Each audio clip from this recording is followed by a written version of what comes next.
Good evening.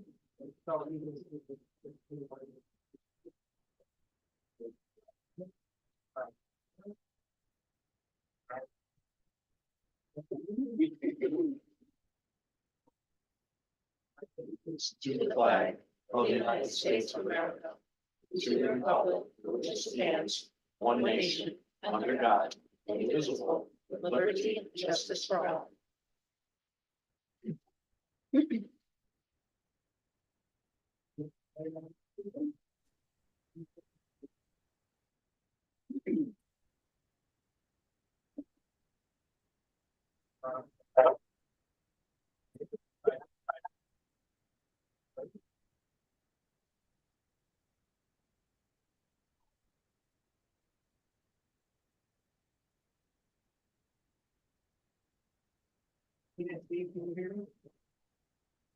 Yes, I can. Yeah, I can hear you. Oops, sorry, Steve. I can hear No, you. go It's ahead. a little garbled. It's a little garbled. Can you guys hear me? Yes. Actually, Steve, I can hear you perfectly. The rest of the crowd, it's I'm- kind of messy. I'm having the same issue. Okay. It's not horrible, but it's just a little muted. Okay. But you can hear me fine. Yes, I can. Super. Yeah, can you post over to the agenda? I did say yes, you heard that, okay. Motion carries. All right, next item is the election of board officers. We will begin with the position of chair of the Board of Education. I'll open the floor to nominations and remind that these nominations do not require seconds. I'd like to nominate Lindsay Delhammer for chair. Still like it. We see.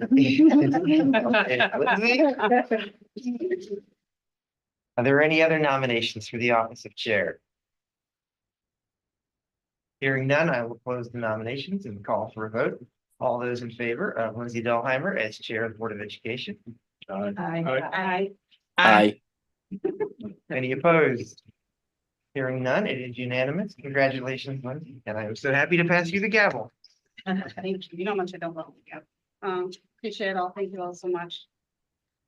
At this time, for those that don't know, the policy committee of the Board of Education approved a new position on the Board of Education. That position is the position of vice chair. So tonight, in the spirit of having a new board member and an election, we decided to redo all of our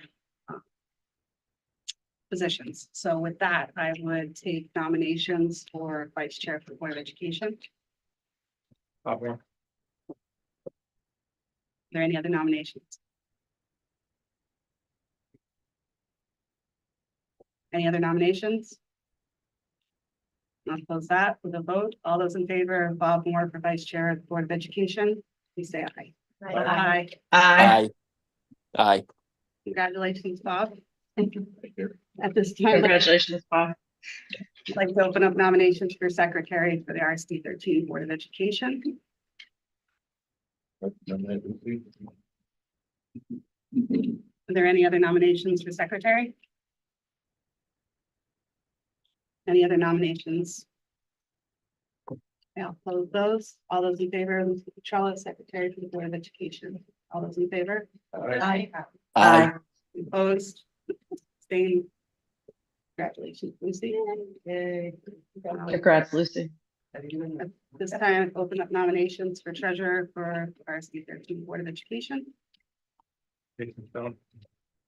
Nomination for Jason Stone, treasurer. Are there any other nominations? Any other nominations? I'll close nominations. I'll vote for Jason Stone for RSD 13 Board of Education. All those in favor, say aye. Aye. Aye. Aye. Any opposed? Any abstain? Congratulations. Welcome. Congrats, Jason. All of our officers. Yeah, and I'd just like to say, especially these past couple of months, it's been an honor to work with every single one of you. And most recently, Tina, thank you so much for your hard work since the moment you started. We greatly appreciate your zooming in all the way from Italy today. For those who don't know, maybe why we don't hear as well, but we Tina, if you can't hear us, just let us know. Is it any better? Yeah, it's definitely better. Yeah. Oops. Right, with this There time, we go. I'll take in-person public comment. Public comment limited to 3 minutes per speaker. Do we have any in-person public comment? Of course. And then- All right, hello. I begin by giving my name and my town, correct? Yeah. All right, cool. I'm the first one, so I just want to make sure I get it right. I'm Mike Cherkowski from Durham. And just let me know when the 3 minutes should start. Just when I begin speaking? Yes. All right, great. Congratulations. I think you had an honor with RSD 17. Yes, I did. Thank you. Congratulations. All right, thank you. I first want to begin by saying that I appreciate the communication sent in advance of this meeting about our concerns regarding the memorial project and reconfiguration. But my main point today is that more needs to be done. And in fact, the one point that I really want to hammer is that if anything, if we do anything, we need to really avoid a referendum in the fall or immediately after the last referendum failed. This process needs to be longer, and holding a few sessions in the summer really doesn't cut it. I mean, a lot of parents are on vacation and they can't make a session in July and August. And we really need to work to address, significant issues and rifts that this board has created with how quickly reconfiguration and the elimination of school choice has caused in the community. I mean, imagine this, if we hold this referendum in the fall and it fails again, are we going to hold a third referendum? I mean, we really got to do this right, because reconfiguration and ending school choice was a complete disaster with very little input from parents or teachers. And those are the two fronts that you really need to get a new school. And I feel like teachers and parents were ignored largely with little debate. And we see the results of this, which is there is really large portions of the community who aren't on board with this plan. If anything, reconfiguration should have come after we had approved memorial, and we should have gotten parents on board a memorial before we configure this situation that is really, I think, going to be a complete disaster. And in fact, if we're going to put our effort on anything, I think we really need to mitigate some of the major significant problems that reconfiguration is going to bring for parents and for students and for teachers in this school year. So one issue that I want to bring up is transparency. I have multiple questions about this memorial project, and the communication was good and answered some of them, but I still have bigger questions, namely how realistic is this price tag when we're renovating a building that was built in the 1950s? The builders even said, and I was in this room when it happened, that they won't know what they find until they start work. And then the issue with Brewster. I mean, are we going to have another elementary school in Durham that we just have to find something to do with? Because currently we can sell it, but only for educational purposes. So my point is, I don't want to be stuck with a very expensive renovation going years and years, millions and millions of dollars over budget, which we can see in Cromwell and in North Branford. And we're stuck with yet another empty elementary school building in Durham. I don't think it's fiscally responsible. I know people throw around, we're saving all this money, but I don't see it. So my final point, because I'm getting to the end of my 3 minutes, is that we need to listen to the parents. We need to make this a longer process, and that we need to listen to the teachers. And by just holding 2 sessions in the summer, I don't think we cut it. And I don't think a referendum is going to work. Oh, that's my clock. Sorry about that. Again, just make this a longer process. Thank you.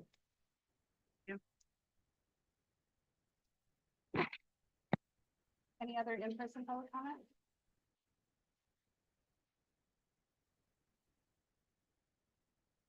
Hello. Probably shouldn't have brought my coffee up here, but I'm sorry. I need it.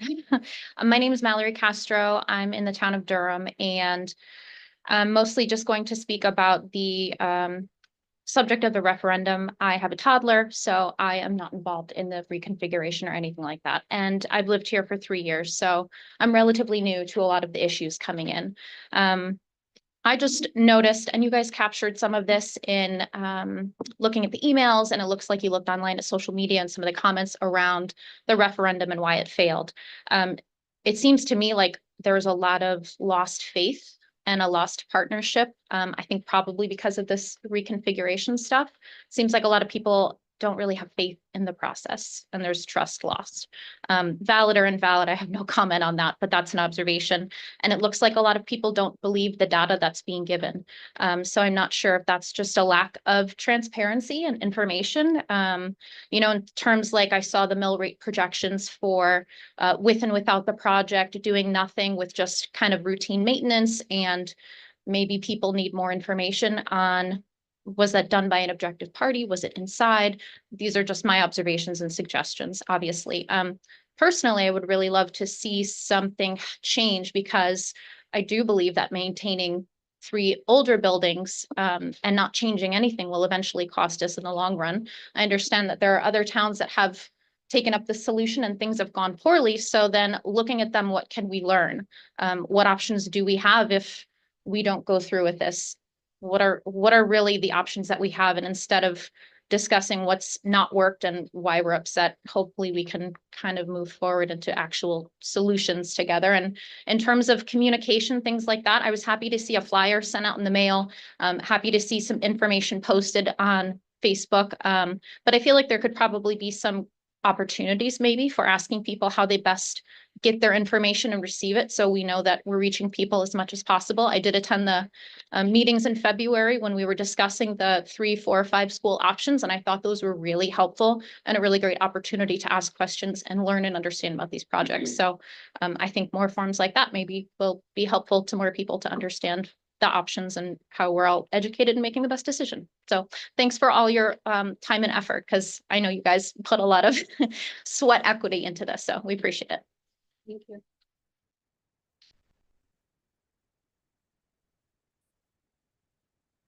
That'd be fun.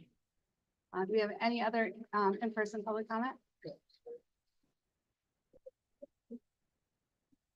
Don, how are you? Dom Delvecchio, Durham, Connecticut. Once again, I want to thank all you guys. I know it's an incredible amount of work you put in. I serve on the DIMIAT board. I know the amount of time that we put in, and this is by far more time consuming than anything that I'm involved with. But just a couple of things that I noted. I've been trying to follow this process, and I noticed through 2013 to 2018, if you go to the utilization webpage, you can easily track and follow how you arrived at the conclusions you did. And I think that there was a good summary in 2018. I think you had narrowed it down to 3 options, and it was clearly easy to follow how you arrived at those options. And then after 2018, there's this huge void in the utilization webpage. And it seems like from 2018 to 2023, you almost have to start delving into all the individual minutes of the Board of Ed, the different building committees, to try to piece together all these options that were thrown out. And, I think at one point you were up to 14 options. There was even option 10A, 10B, 10C, and trying to follow all these.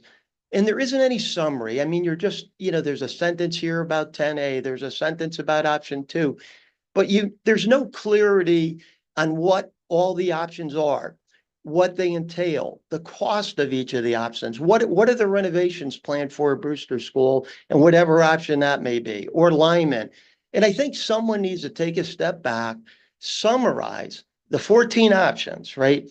And then go through and say, okay, why did the board eliminate some of these options? So people have an understanding of why some of those options were eliminated. I believe, there's certainly capacity here at the high school. I believe that was one of the options, bumping up the 8th graders or possibly the 7th graders. And then, I think that was dismissed because the board felt that maybe a lot of the parents wouldn't support that. But it would be nice to see a summary, because I tried to go through, tried to download some of the minutes.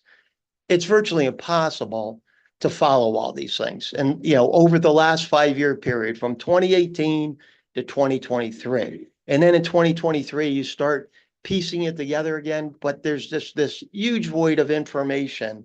And, anything I could offer, I would, think it'd be best, try to educate the public, show what those options were, why some were not pursued, the cost estimates associated with each one of those. I think back in 2018, I think the costs for renovating Lyman were $4 million. I think Brewster was 2 billion. Where are we today with those individual renovations? I think in total it's 25 million, I believe. Tried to piece these together, but where those renovations would occur, I don't know. But I would suggest a summary of the options, why you eliminated some, why you pursued others.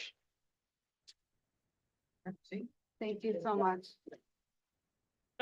Linda. I can't make it stop. Blame John. Your call's important to me. There it is. I apologize. I don't know who put me in charge. You did. That's right. Do we have any other in-person public comment? How you doing? Chris from Middlefield, Last- DeGenero. I'm just wondering why the main topic of the agenda is discussing how the majority of our town opposes the interim plan and what the options are since we've opposed it.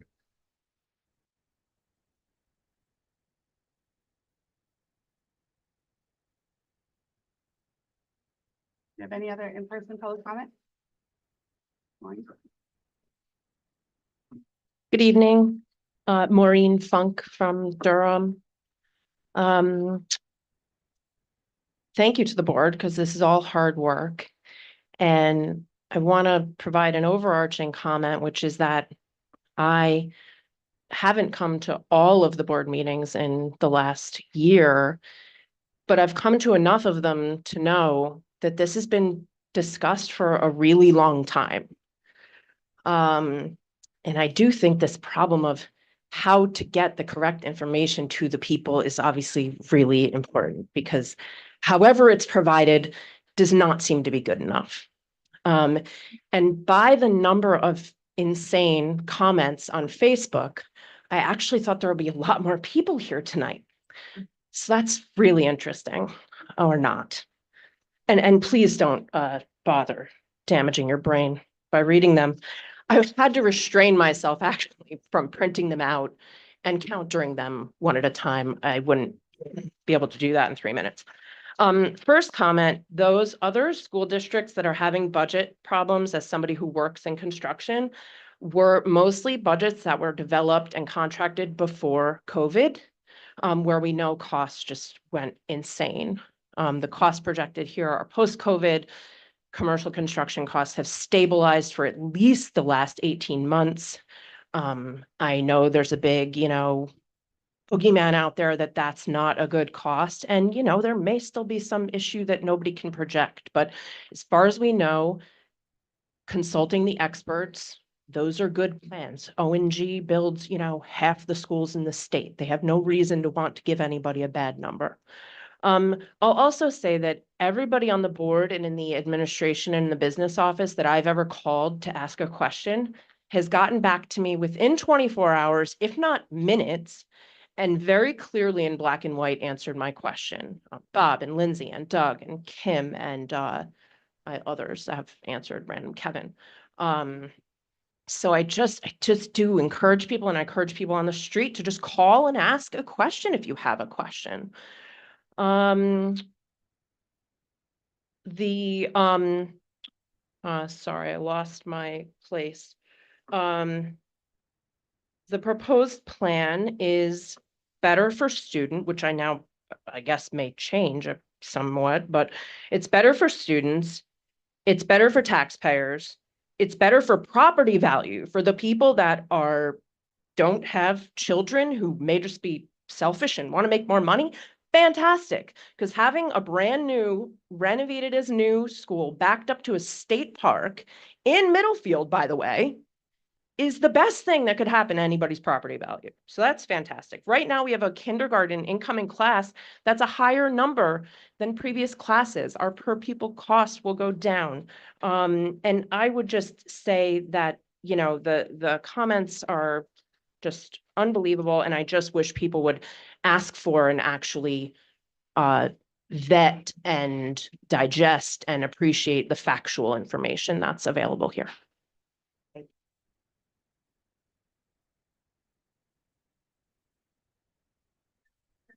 Public comment? Come back. go online first and then come back. If there's any online public comment, if you could raise your hand. If you are having a hard time raising your hand, if you just want to try to speak.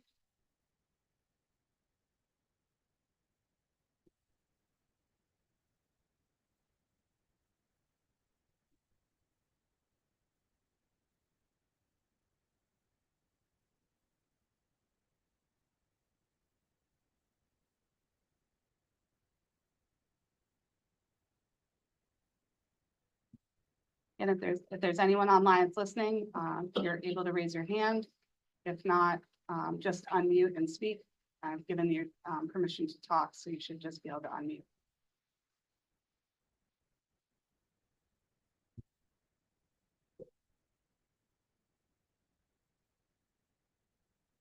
I'll just give it like a minute. Sometimes there's a couple on the phone. Sometimes it takes a while to unmute. While we're waiting for that, is there any other in-person public comment? Speak again. You have some Go time. ahead, yeah, go ahead, Chris. Chris DeGennaro from Middlefield again. I just want to say that I'm in 110% support of a single K through 5. I just don't think that the interim plan makes any sense. And I think it's going to exhaust a lot of effort and energy and money while we try to garner support in both towns to build this school. Thanks. I don't see any hands raised. We'll have public comment at the end. If there's anyone at the end that wishes to speak, we can do it at that time. Drew, if you could just fix those, because I allowed it to talk, could you just take that off?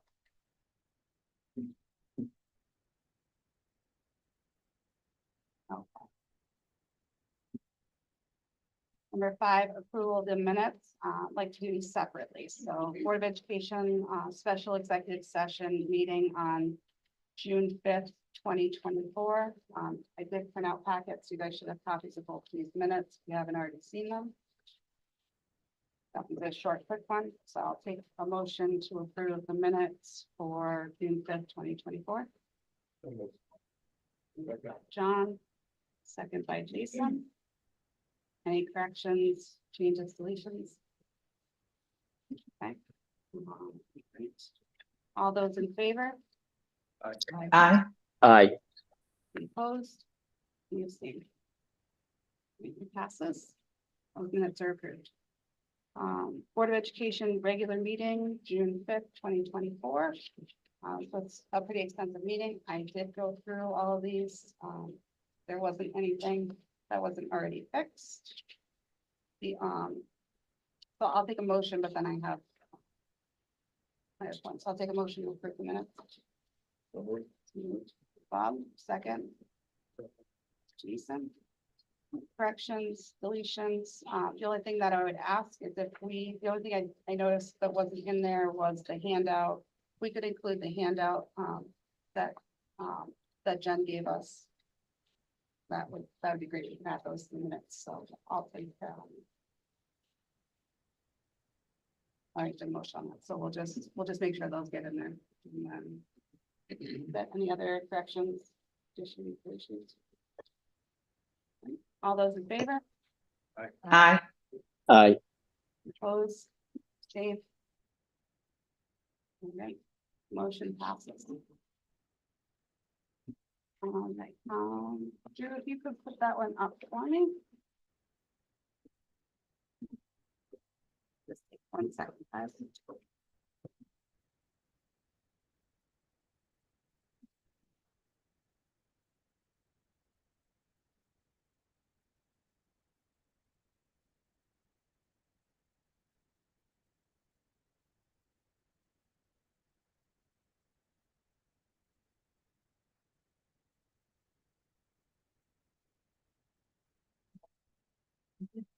Trust me, I ain't that one.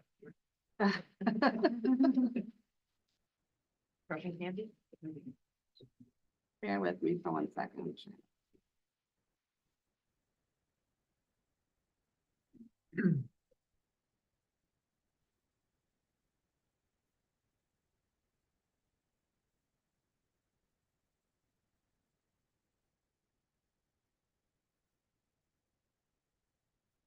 you projecting it from mine or you?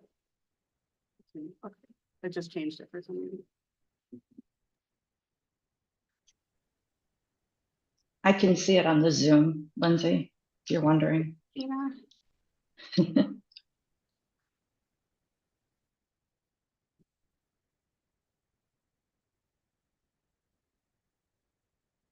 Not want me to close the Zoom.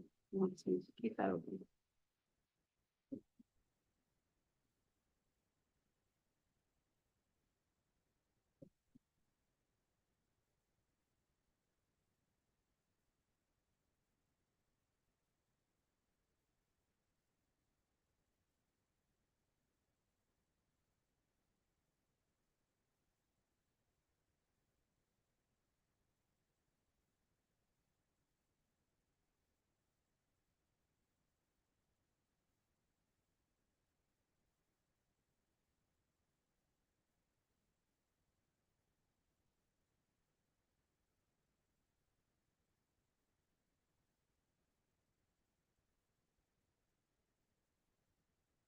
Okay. So first, obviously we haven't met since, failed referendum. I know most of us have been in contact, here and there. But, what we wanted to make sure that we had in time for this meeting was not only, some feedback, but able to take that feedback and analyze it so that we had a lot of information to be able to go through for tonight's meeting. We did a lot of work between just a couple of us, to go through the next steps email. And that went out to Parent Square, it went out to Facebook. It went out to all boards and commissions for both Middlefield and Durham, all of the chairs for all the boards and commissions. Then we asked them to pass it on. Something I noticed in this process is a lot of our boards and commissions don't have emails for the town, so it's forwarding it on to personal emails and stuff has been a little difficult. But in that, we ended up with 40, I think it's about 42 now. There's a couple that came in today, past that 25th, the July 5th deadline, but I did put it back into the drive. If you guys want to take a look at it, just there's 2 more in there. And so when we're looking at the referendum results, Middlefield, as we know, it did not pass in Middlefield by a 20 vote margin, and it did pass in Durham. So of the feedback of the 40 respondents, the feedback summary, we wanted to look at themes. We wanted to see if there were themes that came from those 40 emails. On top of the 40 emails, a lot of us did had a lot of conversations with just people in the community asking questions, and trying to find as much as we could to analyze. So out of those themes, we came up with 5 main themes. Concerns about grade 5 attending strong during the construction. So the age appropriateness and environment, bus safety with riders in 5 through 12. Need for quality recess and space availability. Communication and process issues. The plan passed without sufficient input from parents, taxpayers, town officials, without publications, flawed decision-making process, concerns about timely responses, the emails, and not receiving responses from the superintendent. Logistical and financial concerns, bus routes and timings, need for contingency plans for large system failures at Lyman, capacity questions about Memorial and Strong schools, project costs and funding, and uncertainty about the mill rate changes and financial burdens on our seniors. And educational and developmental concerns, frequent transitions, impact on educational standards, and questions about class sizes and special education needs, and suggestions and alternative ideas. In that was modify the plan, repair existing schools, bring back school choice, put 1 K through 5 in each town, make Brewster and Lyman a K through 3 for school choice, and include eventual universal pre-K in Connecticut and renovation plans. So what we wanted to make sure tonight is that we were able to have this feedback in order to have discussion on the next steps. Some of the things within the feedback that we heard, I'm most concerned the Board of Ed focus has slipped away from providing an excellent education to our students. I hope moving ahead with this plan will allow the focus to return. Everything, almost every concern needs to be communicated to parents before shovel breaks into the earth. We definitely need a better way to get factual information out to people. What do our teachers want and why? Listen and heed the community's concerns about what our current learners experiences will look like. And it is appalling to think of fifth graders on the bus with high school students and at a school that has no recess. So before we go into the response to the feedback, I wanted to just read a paragraph for fall 2024. There seems to be just a lot of, there's a lot of levels of different ways that people are informed. And some of it is very little and some of it is a lot. And a lot of it's gotten muddled in between what we have planned for 2024 to 2025 and the construction with the memorial project, which I mean, it does make sense when we think about it. If you're not watching every single thing, you know, it's hard to do. So I do want to separate that out. So, you know, at this juncture, we acknowledge the frustration over the fall 2024-25 school year grade level configurations. And we are committed to continuing to provide the communication support and guidance to help establish safe and welcoming communities in all 5 district buildings. The board is aware that no matter what the outcome of the June 11th, 2024 vote, the 2024-2025 configuration was set in motion in August of 2023, when the school leadership gave their feedback that this plan was doable, practical, and were prepared to support and implement that plan. At this date of the publication, the boxes are packed and are moving to their new schools. Teachers will soon be readying their classrooms, and new to district's families have received their school assignments. We are dedicated to soliciting all input, feedback, and concerns while working with the community to advance our school district. At this time, I'd like to hand this over to Tina if she can hear and talk on the response to the feedback. Yes, Lindsay, you can hear me, right? Yep, we hear you right. All right, super. So based on the themes that the board was able to pull from the feedback that we received through the emails and conversations that we had with people, we took a look and the board asked Dr. Shook to reach out to the administrators. We had conversations with Kim and folks at the 2 different town halls, because we understood that these questions were heavy. They were there was a lot to them, and we wanted to make sure that people felt heard and that you feel like that moving forward that the community concerns are being addressed. So I'm not going to read this through bullet point by bullet point. But in terms of communication process issues, I just want to say thank you, Dr. Shook. We sent you some questions for admin, and it was just fabulous how quickly we got responses back, which made us feel really good about moving forward. And in all honesty, like lots of the communication processes that are necessary to run a school have already been put in motion this past spring with visits that kids made to the schools they'll be going to next year. There have been emails and newsletters that have come out. There will be parent-family info nights at the start of the school years, weekly communications from that will continue to be sent through Parent Square on Friday, and various other communications that the district is committed to making sure happen so that people continue to be informed and feel like they're in the loop with regard to their kids. So thank you very much for doing that. The second biggest concern was the grade 5 temporarily being housed at Strong during the 2-year construction of Memorial School. And, in reaching out to Cheryl and Dr. Shook, they got back to us and were able to tell us that, yes, The Memorial kids, they will have, when they go to Strong as fifth graders, they will still have their 30-minute daily recess that they get at Memorial School, even though they're at Strong, and traditionally it's a shorter break that kids have after lunch.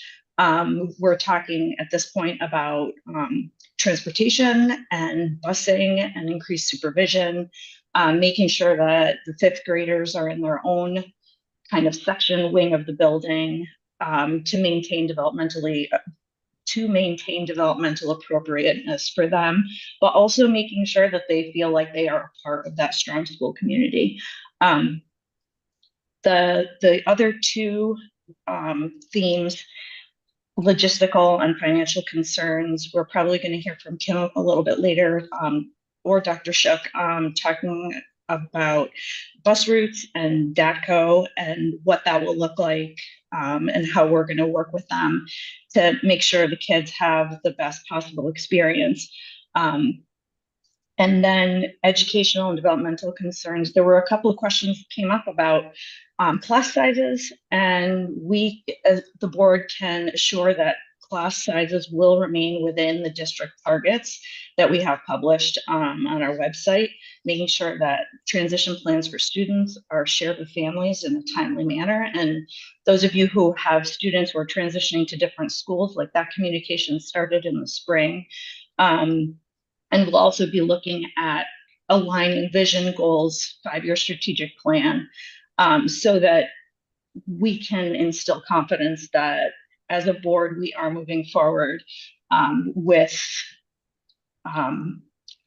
improving and really working on educational achievement, student achievement, and broadening access to high quality programming as this happens. So yeah, that's it for me. Thank you so much, Tina. And again, I wanted to say at the beginning, you know, it's a testament to the trust on our board. Thank you all that didn't have a part in being able to analyze all of this. A few of us did, but thank you for trusting us to analyze this and to get it ready for today. I appreciate that. When we look at the project for Memorial, the pre-K 5 project by the numbers, there it is up there now. I'm going to hand it over to Bob. I'm going to talk a little bit about this. We all know how much Bob loves to talk about the numbers. Thanks, Lindsay. As Tom indicated, I've been involved in the financial aspect of this since 2016. And when we first had a vote to close line of school. And we've gone through many changes to get to where we are today. And I think there's in the COVID time period, we lost contact quite a bit. And so some of those boys, were related to COVID a bit. But we've come back and looked at the 14 or so different options over the last 2 years. And with 2 different consultants, and then we looked at the cost with the current consultants and had an outside person look at the cost as well.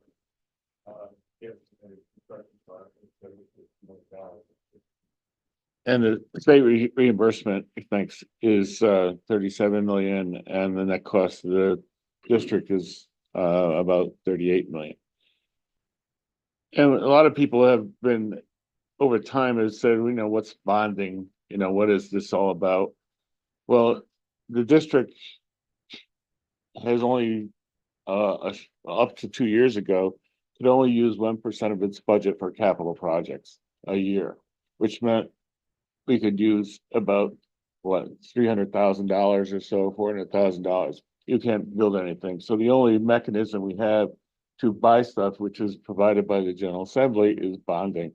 And bonding is just, it's basically a loan, but we issue it against ourselves with a promise to pay back. And so instead of just going to a bank and getting money, we have a bond council that says we're going to sell bonds, and that's under the district's credit rating. And the district has a very good credit rating because we've never defaulted on any bonds.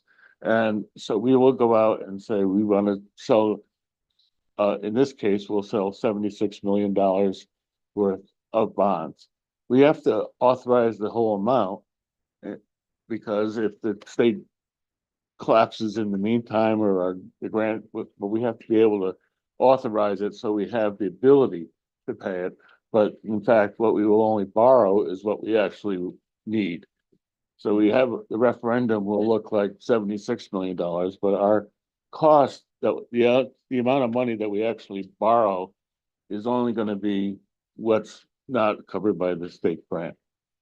So what we'll do is have a bond council will issue these notes, and then financial institutions, even some people can borrow, will come and bid on the authorization. So we will then have basically an auction. We will agree to get the lowest bid on the thing, on the money, and we'll have probably at a set interest rate. We'll pick the lowest interest rate, so we have the best deal. So that, and then we will begin to pay it back. During construction, we'll have to borrow some short-term notes to get over, the first couple construction activities. But then when the project is done, we'll begin to pay back the money we borrowed. And that will be, it happens, we pay it once a year. We have a fixed interest rate. It's not compounded like a mortgage or anything like that. So it's pretty straightforward, and you can calculate the money over time. And so that's what we've done. When we looked at on that chart, the blue lines, we estimated the school budget. Again, this is all estimated. Is the school budget going up at 3% a year, which is done for the last 2 years. And so that's, we're doing nothing. That's just running the schools the way they are with the current administrative costs and operating costs, but no capital improvements, no repairs, no fixes of anything that goes wrong with the school, no repair of the roof or anything like that. So that's just the 3% line. The orange one is the construction of the Memorial School. And what happens in 2027 and 28 is that we no longer incur the operating costs of Brewster and Memorial and Brewster and Lyman. And so the budget goes down by about $2.8 million. And so that in that year, the budget will be decreased. And the bonds, we begin payback a year after construction at the next year. So that's, as you see, there's a big dip there in 27, 28. And then in 28 and 29, you start paying back the money on the bond. And so that's why the orange line is less than the blue line, because there's a savings period in there, and the debt service on the blue, the payback is called debt service, and the debt service on that money is going to be less than 2.8 million. I think over the 20 years, it averages about 2.7, 2.8, Kim.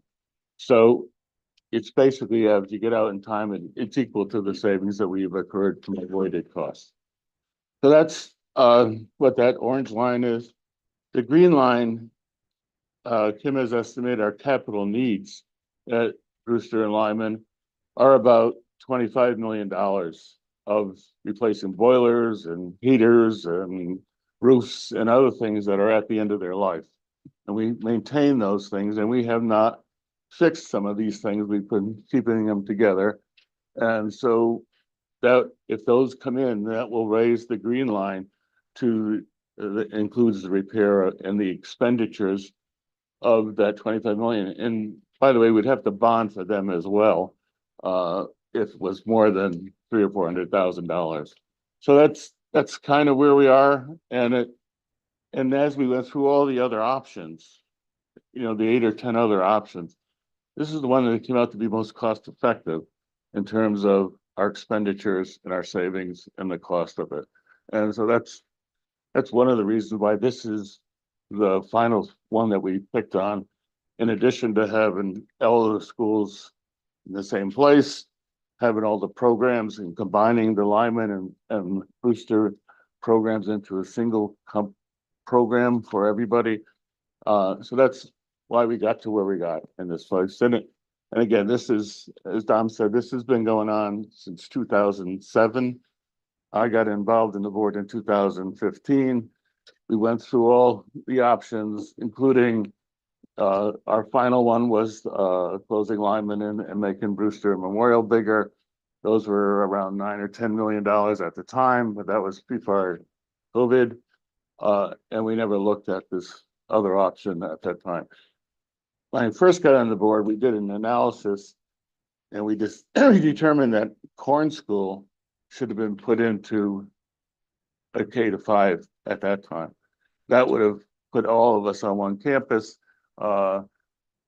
It was a cost at that time, and that was 2015, of over $35 million. And the board voted at that time we could not raise that kind of program back then. So it's a long way to, I mean, the financials of this part has been in my head for 10 years now. And my sense is this is, a really cost-effective option for us to pursue. Then Kim, in her wisdom, hired somebody to come in and look at what would be the impact on the town's mill rates. Kim, you want to take it over? Sure. Can I just back up a couple things? I just wanted to clarify on the 76 million that asking the board to authorize. It's simply because the state wants to make sure that the voters agree that they're going to commit the town to the 76 million.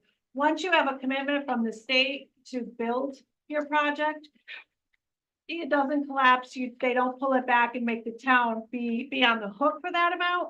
It's just to make sure that the voters know that this is a $76 million project. So it's not like we would ever, once we got our commitment letter, we would never lose that money. So I know that that's a big concern that people might have. Bands, bond anticipation notes, Bob mentioned those short notes. And the reason for those, they're really kind of construction mortgage kind of things. If you did just build a house, it's really, they're interest only notes. And the reason you issue them is because when you do a bonding, you want to do a large scale bonding because there are a lot of fees associated with bonding. It's a lot of work. It goes out to the the community, for them to bid on, and it's a whole process. So you don't want to bond every time you need $1 million. It's going to cost you $75,000 to bond for $1 million. So you wait and you bond for 20 million, maybe you bond then for another 30 as construction, as cash flow is needed. So you'll do these short interest bonds, and that's why those are the amounts are very small in the first couple of years. And then when you start to bond your bigger amounts, sell your bonds, that's when you see your debt service go up. I just wanted to clarify that too. And then the third piece was the capital improvements, the 25 million for those two buildings. They're not because things were not maintained or, they're just end of life systems. They're just things that we need to replace. If a boiler goes at Memorial, we spoke about this morning, if a boiler goes at Memorial, we can't get parts for that boiler anymore. It's not that we can't repair it, because if we could get the parts, it'd probably be repaired in 4 or 5 hours, but we just can't get the parts. So it's not because we're actually in an okay situation now because we have been so good with our maintenance. Our people have been so able to fix things that we're still sitting here today and our boilers are running, or right now our HVAC, whatever it is, but that could change. So it's not because of lack of anything, it's just we just haven't put aside any money to, it's like if your house, you need to put a new roof on, you should start saving and saving, and we're limited to the 400,000 a year, right? All the needs in the district, you'll never get there with 400,000 a year. And now we're up to 800,000 because they did 2%, but you'll just never get there. So everybody has to bond for their capital. Not unique to us. So sorry, I just wanted to clarify those couple things. The mill rate was something that was talked about prior to even the initial memorial informational postcard and presentation that was sent out. And on both mine and the town's finance directors really did not feel that we were capable of presenting a mill rate that could be counted on and that could be trusted. And I felt that better to not provide one than to provide something that's incorrect. And as did they. So we worked together. We were gonna try to get this together, and they had reservations such as I did. So we share a common bond advisor. And so we said, let's see what he can do to help us. So we reached out to him, and he prepared. He was wonderful. He's amazing. He does all those pro formas and all the debt service. Every time, you guys ask me for a different scenario, it's him that's doing it. And he came up with these two tables based on the input of what we were hoping to present. And he is an independent party. Do we pay him? We don't pay him unless he issues a bond issue for us. So he's doing all this, hoping, obviously, that's when he gets his pay. So, and also the two towns you said. So I just think that's important to say that we all have a lot of trust, and he's a straight shooter, he's got a lot of integrity. So with that, we asked him to, okay, what would the estimated mill rate impact be of bonding 38.9 million? Because remember, that's really the only amount that we're going to bond. We're not going to bond 76 million. We need the taxpayer authority to say, yes, build a $76 million school, but we only need to borrow the 38.9, which is after state reimbursement. So you'll notice and then what we did was we said estimated mill rate impact, and then yearly tax increase on the average median home, which Bill Lindsay was able to compute was about $390,700. So you can, taxpayers at home can kind of say your house is worth that, worth more, worth less, and kind of judge it on that. But this is what the median average home market value is. Then we did the same for Middlefield and a different median home value. So 25, 26, 26, 27. Yeah, you're going to see a 0.23 and a 0.17. A 0.23 in Durham is $61 a year. A 0.17 is $41. Obviously, if your home is worth a bigger market value, it is going to be a little bit more. 26, 27, when our bond anticipation notes start ramping up. So now we need a little more cash flow. It's going to be 279.36 and then 188.04 for Middlefield. Now, the very important line is 27-28, because that is the first year that we anticipate closing the two schools, provided the schedule stays the same. And that's when we see our first operational savings. And you're actually going to have a decrease in your mill rate. So Durham is going to go down 0.67, or an average household of $182 in their taxes a year. And Middlefield will realize a 0.51 mill decrease of $122. And then you'll notice 28, 29, 29, 30, it goes up because we're starting to pay the debt back. But still, it's 0.03, it's 0.17. So the average mill rate impact for Durham is 0.16 over 5 years. Now, that's because the first 2 years are low, right? And so we know that it will, as you get out in further years, the debt service is going to increase. And then Middlefield, it's 0.12. I want to just say, I think it's very important, I should have said at the beginning, that this is just the memorial renovation project in a vacuum.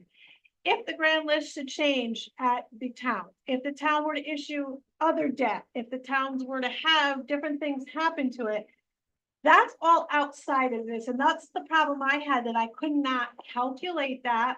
It's an unknown. And even the town finance directors are like, we don't know what's going to happen in 10 years.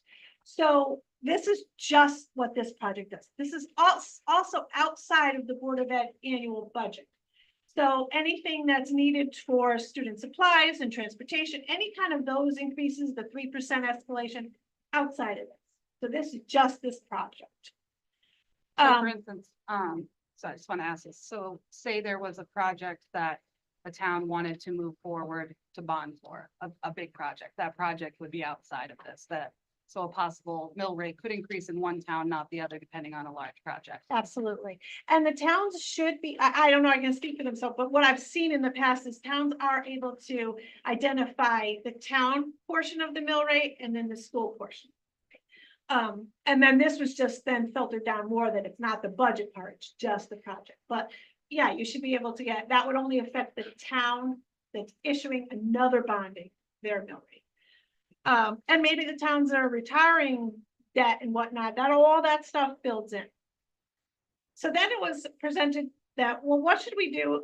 Should we be able to show if, okay, let's not talk about the school, and then let's say, okay, let's just fix what we have. We have the 5 schools, we have $25 million of need in capital improvements. And I could tell you all those, we have them, they're roofs, they're boilers, it's everything you can think of. It's lights, it's everything, it's parking lots. And So that's 25 million. I mean, if we were to do that, we would not be able to do everything, but we'd be able to get most of it done, 25 million. Keep in mind, that's not improving any other school. Strong needs a roof soon. High school's gonna need a roof soon. That's other stuff. This is just this project. And then the impact on that. So now the first 2 years are very close to the one up atop bonding, the 38.9, because again, you're ramping up with just bond anticipation. And hopefully that if we were to go this route, 2 years, 3 years, maybe, we'd want to get all this work done. And we do nights, we do weekends, we do breaks, we do summers to try to get all this stuff done. And then you'll see in 27, 28, the mill rate goes up to 1.49 or up 1.2, but up 149 and up 114 because you don't have the operational savings. So you're, really the 1.5 plus the 0.67 decrease is what really, the cost of this project would be for the towns. And then you'll see only goes kind of goes up from there, goes to the 201 for Durham, 153 for Middlefield, 195, it goes down just a hair the next year, and then the average is 134 and 103. It's the way the bond is scheduled, so it kind of ramps up. So you don't bond your whole thing in the beginning. Like I said, you do bond anticipation notes, and then you might do your first bonding because you only need 20 million. And when I say only, I'm not meaning it's only, but only 20 of the 38 or 39. And then maybe you need another 15 more, so you do another bonding. So as you do more bonding, you have more debt come on, and then your debt service payment or your mortgage payment is higher. So that's why they kind of, it might be a level payment, over 20 years, but you have other, factors playing in, because if you were to bond 2 years out, that interest rate could be different than the bond that you did initially. So there are some and again, these are the bonding numbers are assumptions at current interest rate and what we know now. So, again, when you bond in 2 years, interest rates could be higher, interest rates could be lower. They've been kind of, staying the same. So, and this is the stuff that they're municipal advisors, financial advisors, and this is the stuff they do for all the towns. If you were to research their name, you will see that. So they're very reliable source. Any questions on the mill rate? We're waiting for. Yeah, no, I mean, it was amazing. We asked a big feat of you to do, and not to any detriment to the town. There's been a lot of flux in finance departments for both the towns, and so there's a lot of reasons we didn't have those numbers to begin with, and I think this is the best way to get these numbers out and for people to really understand the difference between just this project and if we did bond for the building numbers. We can clearly see here that if we've got a bond to do the repairs on the buildings, it's clearly going to impact the mill rate for both towns heavily. And I think, this is what the board has been saying since, I will say from the beginning. And the longer we wait, the more money goes up. The longer we wait, the degradation of the buildings, the longer we wait, the less attractive those buildings are to possible lease or buys. I think people just need to really understand that sometimes our urgency is because we all sit here every single day and we see everything come in and we know exactly, what's going on, and we try to communicate that. But when we say that we're trying hard fast, and we're not trying hard fast to make anyone feel like we are not including anybody, but if we don't start looking at the numbers and don't start looking at the state of these buildings and do something, it's not going to be good for RSD 13. The renovation of Memorial also allows us to start focusing strong in COG in the future as well too. That also needs to be taken into consideration as well. Right. So a lot of that, deferred maintenance that could be alleviated from those buildings can start to look at programming. We talk about these pathway programs and how amazing it's going to be for all these students to be able to start these pathways. We want to look at the pathways, start at Strong and get them interested in things at Strong. And we currently can't do that with what we have. And it's not just us. These are regional districts all across the state. I'm the state chair for state relations for Cave now, and the amount of issues that regional districts face and fight is really, really tough. We don't get the PTS funding that most of the bigger cities get. We really have to be incredibly careful. Kim goes through every single thing 5,000 times just to make sure that we're where we need to be. And we don't want to get into a place where we're a district that has buildings that are no longer able to be either sold or leased. And we can still advance programming. We want every kid to be able to graduate from these schools with the academic excellence that they deserve. And we need to get there. I just have one quick question. I'm pretty sure I know the answer, but the estimated $25 million, that would not include every repair that from when we were talking about repairing line. Correct. Okay. It's a lot of just essential end of life. I just wanted to make that Yeah. clear so people aren't like. Yeah, it oh, wouldn't make it pretty and Okay. nice. It would just make it so Okay. that it's still inhabitable. And one other point on that 25 million, some of those projects would be state reimbursable, like roofs are, code compliance. So there would be some state money on that. But you still would be using the whole 25. Any other questions on the financial portions? No, I've come back to it in discussion. Go ahead and move to the next slide, Drew. And I'll take that. Just so everyone knows, we're passing this around to make sure the audio is okay. Oh, I'm sorry.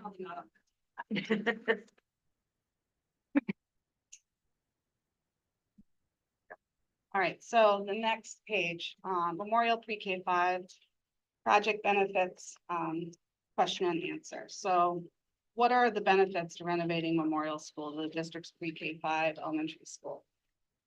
And a lot of this we've said before. I know just reading it, it's things we've said. I think it's important to read. And just so everyone knows, this flyer condensed to 4 pages with the same material will be mailed out tomorrow to both communities. So Durham and Middlefield will both get this flyer, and it will be the same exact information from tonight. We were having some graphic issues being able to shrink it down, but it will go out to the printer tomorrow. But sometimes it does take about 5 to 7 days to actually make it to the post office and then to homes. So, but I'm just saying it so if anyone's hearing it, you're not getting it in the next week or two, make sure to let us know. So what are the benefits to renovating Memorial School to a district pre-K 5 elementary school? A unified pre-K building ensures a consistent curriculum and instructional approach. Teachers can collaborate more easily with their grade level colleagues. There's a fly. Sorry. Sharing resources, teaching strategies, assessments, and best practices. Students and families build long-term relationships with the school staff, fostering a strong sense of community and belonging. Centralizing resources such as libraries, technology, and extracurricular activities can lead to better utilization and access for all students. Cost savings on administrative and operational expenses can be redirected to enhance educational programs and services. And a future-ready school, which we've said before, which means built with features and infrastructure that prepare it to meet the evolving educational needs and technological advancements of the future, such as advanced security systems, accessible and inclusive design, energy efficient systems, natural lighting, STEAM spaces, and adaptable classrooms. Another part that came into the feedback was, what will become of Lyman and Brewster? So the board's always placed a priority on sale or long-term leases to educational organizations for both buildings. The Brewster School property is subject to a right of refusal in favor of the town of Durham in the event that Brewster School property is closed and no longer used or retained for school purposes, whereby the town may purchase the Brewster School property for $1.50, all as set forth in a 1986 agreement. And the Lyman School property can be sold or leased without restriction. And I heard someone say today, what happens if we've got a vacant building? And I can tell you there's magnets and charters out there that are chomping at the bit to have buildings in our communities. We are very close to 91. We are a great community. We're quiet, we're a place where I think people want to be. I don't anticipate that we wouldn't be able to find a lease for Brewster. I'm pretty hopeful that that would be the case. I think we've all talked before, it probably would be the best option. And on whether, you know, a lease could possibly take over the maintenance on that building. We don't know that, and it's not something we really can look into until we have a plan amendment that goes through. Anything more than that and spending money for people to tell us different things without that plan amendment being passed is just not responsible for us at all. But sitting on ACE's board, I hear a lot from the magnets and the charters, and I sit on Cave's board of directors, and I hear a lot of the same things. You know, the charters and magnets are getting big. There's a lot of need for special ed programs, inclusive special ed programs. And it might be, you know, that could be something that could come to the district, or at least the towns. The Lyman School property can be sold or leased without restriction. That building, since as long as I've been here, has wanted to be purchased by Meredith Baptist Hills School. And last I knew that they were probably still pretty interested in buying the building. And it would be a great opportunity. They're a wonderful community of people. Yeah, so on that. So what happens if no action is taken? I hate to even say it. So the district will continue to operate all 5 buildings. The estimated cost of basic capital needs, as Kim and Bob went through, and repairs to all 5 buildings is estimated at $25 million. Now, you said it before, those are basic capital improvements. It doesn't advance programming. It doesn't get us to an ADA compliance on any level other than an individual level for students as they come into district, and we have to make changes for students. It puts us in a position to watch things degrade, including programming. And I don't think anyone here wants to see that happen. And I don't think anyone in either community wants to see it happen. And also safety and security needs. So this gives us a chance to really improve the safety of a pre-K through 5 building. Regional districts, for some reason at the legislative level, we don't get priority over school safety grades. We don't receive them. And I find it pretty baffling. I had some testimony at the state recently on it, because if you look at districts and you look at Newtown, you'll see a rural district.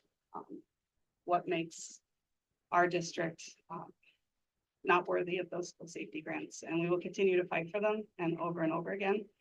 This bonding allows us to do that in a pre-K 5 building. We are going to know that our kids are safe and they are secure and our staff is secure. So what are the operational savings? Operational costs are the costs to run and maintain a school building. These costs include staffing, building and grounds, plowing, utilities, and the repair and replacement of critical end systems, such as HVAC, electrical, plumbing, and much more. The costs of replacing these end-of-life systems will be redirected to the yearly payment of the Memorial School renovation expansion project, resulting, oh, I lost the line there. It's a mad look. Oh, apparently, I know, that's not good. Resulting in a new infrastructure system designed to last 20+ years. And I want to make a point too, and I know people have said it, we don't know what we're going to get into when we get into Memorial. For the most part, we do. There's going to be some things that come into place, but there has been significant renovations on the systems at Memorial in the past. How long ago was that? 2 to 3 years. Yeah, so we've opened up those. We do know the major systems and what's in there, and I don't think we're walking into a lot of scary things. I think we might, just like any building, run into a couple things. You could run into some asbestos, who knows? People have talked about, there was a comment in one of the next steps. This would all change if you could just renovate with the kids in the school. Now listen, that was my option when we all started. It sounded really great to me. We can't do it. you, historically, I know this district has done it a lot of years ago, 80s, 90s. But there's certain parts of the buildings that would have to be shut down. You've got gyms that would be inaccessible. You've got cafeterias that would be inaccessible. So when we talk about having to move kids out of buildings that they don't know, they're going to be in a building that's quiet, safe, and with their peers and with their teachers, and in an environment without jackhammers and construction workers and mud and gravel and bulldozers and cranes and partridge and pear tree. I could name all the construction equipment, but it's been a long time since my kids were toddlers and books, but you know, I think a lot of this, you know, Tina and I had said, and we've gone through a lot of this. There is a lot people don't know, and we need to do it. You know, I'm willing to walk door to door in both towns and have a discussion because the facts are there and the numbers are there and the mindset is there, and we need to reach more people.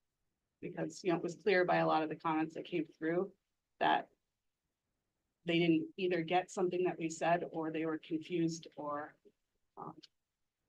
and that's on us and it's on the community. The towns have been incredible in talking to us in the past few weeks about what they were prepared to help us with. There wasn't a lot of signage in each town for the referendum. Durham did have a good amount, and those were mostly private citizens, along with, I think, the town put one out, and there weren't any in Middlefield. So one of the comments from the next steps was, I didn't even know what happened. I just happened to be coming from Guilford, and I drove through Durham to get to my town of Middlefield, and that's how I knew there was a referendum. So we gave that feedback to the towns, and they are willing to do that. I think another, criticism was on us, and we can't advocate after a certain period, even to the point where we can't even put out signs. It sounds silly, but it's the law and we can't do it. So we're going to encourage the towns to, at the most part, let everyone know when there would be a vote. Because none of us want to see a low turnout vote. Historically, the numbers from the referendum, people would say like, oh, they're incredibly low. They're consistent with referendums. They're consistent with budget. And I think it takes both communities and the district. We'll take our lump on where we didn't communicate, but we really need to work hard with both towns and have that relationship that gets people to the polls. It gets people informed enough to want to go to the polls. If they don't have the information, they think, what's the point of going to vote? I don't know what I'm voting on. And, we spoke to the registrars. It seemed like there was a lot of concerns that the explanatory text was really confusing. So, we would have to, and that's something we haven't talked to Matt Ritter on, but that's where I'm on that one. If I could add a couple of things, I was I was in a situation in a school where they did a renovation and the students were still in the school. And this was a pre-K 5 school, pre-K 4, sorry. And most of the renovations were done outside of the regular building where the classrooms were. However, it was still it not only did it take a lot longer to do, because as soon as the last student was out the door, that's when the construction crew came in, and your ceilings were taken off, stuff was falling all over your classroom and all, and eventually it looked really good, but it really wasn't comfortable, and it was a bit noisy, and it was disruptive, and it took a lot longer. The other piece is where you look at Memorial Pre-K 5 project benefits. I also taught, this was in the same school district, in a Pre-K 6 school, and the benefits of having older students with younger students is just absolutely amazing. The possibilities that of programming and activities that can happen with older students and younger students. I happened to teach 6th grade at the time, and we were coupled with a 2nd grade class. We made baskets for Christmas. The kids, the students worked together. We had reading buddies. We had, whatever you could think of could happen because you had the older students who all the little guys looked up to because they were so big. And it was just absolutely amazing. And this little bit here just doesn't even touch on what can possibly happen in terms of the interactions and the education and the learning that can happen between the grade levels when they're mixed like that. So I've just had to add that because I've had both experiences. So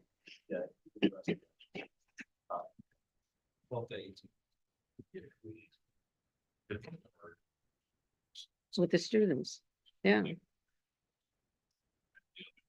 If we do need any more of those, they're gonna be so they will not be left. Yeah. Like,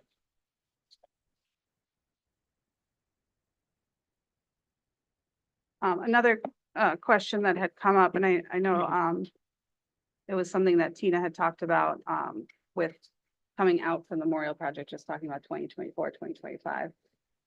Possibly looking if we could have admin look into the possibility of busing like they do for aftercare. If we have families that have kids in 3 schools, is there a way to bus from one school to say Memorial to Lyman for pickup? And if that's possible, that might be something that that may benefit some of the families as well. Yeah, if that's important to the families right now, we do bus from Memorial in Lyman to Brewster for the after school program with the Y. Yeah, I think it is. So that is it now. That's not to imply that families would have to belong to that after school program, but it just means that the route is there now. And so we have a regular stop. If you wanted to go maybe from Brewster to Lyman the other way, we would just have to find a route that goes there, a regular route, and just put the child on that bus and just make that another stop. So I don't see that being a big hindrance to, if that were to help parents get be happy and make their lives a little easier. I think that's a big thing. it was part of the program when my kids were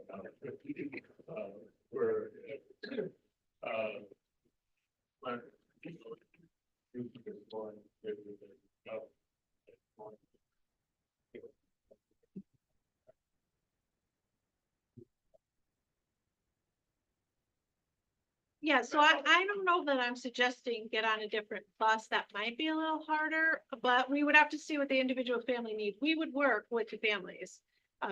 Because I just am concerned that someone needs to make sure they get on the right bus. But I'm not ruling that out. That's if a family has a need, we can see what it is. another thing, where you have to, that once the project is approved, the building committee takes over the management of it. And not, you can pay the bill. So building committee and everything, once we get approved to start, we have a building committee, but we're all members of the town, we're all local partners here. And I think they've been very active in trying to save us money along, keeping their eye on all the detail that's going on. They would be in charge of And this is the same building committee that kept Picket Lane to the cost that it did. It kept the field house to the cost that it did. This group is incredibly fiscally responsible. They're all either engineers or, John Cross, works for a school and that's what he does. He does the facilities. We're so fortunate to have each and every one of them because it doesn't happen. These are people that are incredibly busy that have dropped at the moment to answer a call on something that has to do with one of the projects. They were able to take the pump house sprinkler project and they found a way without having to spend $600,000, and they saved us that. And we need to look at that and say, this group is gonna really take this project, they're gonna take it seriously, and that they're not going to run away with money and costs. In fact, I think they're pen and paper guys, and they're gonna do as much as they can to keep costs low. And they've proven it. We've had multiple projects in the past 2 years. It's not just a newly formed committee. And they're both from both towns. So we've got both towns with representation on that committee. But Bob's right, they're a great group, and it's nice knowing that, they started Picket Lane and all the different phases and every building committee meeting, and, we all try to go to everything, but we all feel really good knowing when building meets that they're meeting for the right reasons and they're getting done what they need to get done. And so, looking past this, we're on this last page. And for those, that QR code on the back is the same QR code that went to the flyer on the last one, correct? So I think it is, right? Tina, is that correct? Birth to Italy? No, I'm sorry. Sorry, it was a struggle to unmute. I think the QR code is going to the Memorial Project slideshow description and all of more specific information, so that if people wanted to really dive deep, they could do that. Yeah, but I think it is something, Don brought up. That utilization tab is the first thing I go to when I look at the history. And so we should probably take a look at that in, the next week and see how we can streamline that. So it's all in a easier timeline format for those that want to. I think right now, a lot of it's under the Board of Education and a lot of it's on the main homepage. I think that was because there was a utilization committee Right. before, so that's why it was there, and now it's the full board. But So if we can see just change it to facility utilization, and we can add a new tab for that and compile it all in there, I think. And I think renaming some stuff too. I think sometimes documents are named certain things, and if we could on the hyperlinks, make it more clear what year those are from and what they're involved on will probably be the best thing. So I mean, the whole point of this flyer was to say next steps. In preparation for tonight, just because there is so much timelines. Kim has been working with council and the towns and myself and Doug on how, how we move forward if we wanted to move forward with referendum. I think knowing all of us, we all support this project and we want to try to inform the community as much as possible. I think there's not enough out there, and there's not enough information for the community to really understand it. And I'd like to give another go in the fall. And looking at that, it is an incredibly tight timeline that we'll have to really adhere to. Part of the promises on that is to do 2 forums in July and August. And we may have to do one in July and then maybe do another one wrapped in with the public hearing, just to make sure. But we want to make sure that those those sessions and roundtables are a chance for the community to ask us questions on this project. What do you have? What do you want to know? What don't you understand? What can we help with? What are you hearing? How can we help? And we're really, we're looking forward to those. It helps us have a lot of back and forth and understanding, and sometimes asking a question, you can get a response in an email, but for the most part, there's always a follow-up question or something else within that question. So I look forward to doing that, whether it's all of us or a few of us between those. So we would be looking at this coming Monday, July 15th for a community forum. And then immediately after, just for time purposes, setting a public hearing on the 15th, just because we all mostly be there anyway for the roundtables. And then we'd have to go from there. Yeah. But we'd be looking at a date sometime at the end of August for another plan amendment referendum, if that's what we consensus would like to do. We'd get it as close to the end of August so that families are back and this, school's about to start. And whether we look at a possible November for a bonding if the plan amendment did pass. But there's a lot of things and timelines and to work through on that. But if we have a consensus to at least move forward towards an end of August and a community roundtable on the 15th, which will be this coming Monday. I know some of us are away. I'm here. So we'll figure it out.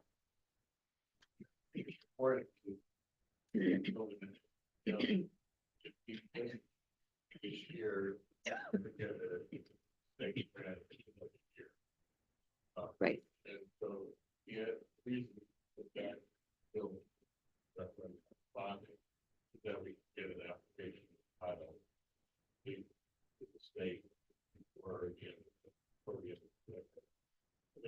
take it back. They don't know until probably June.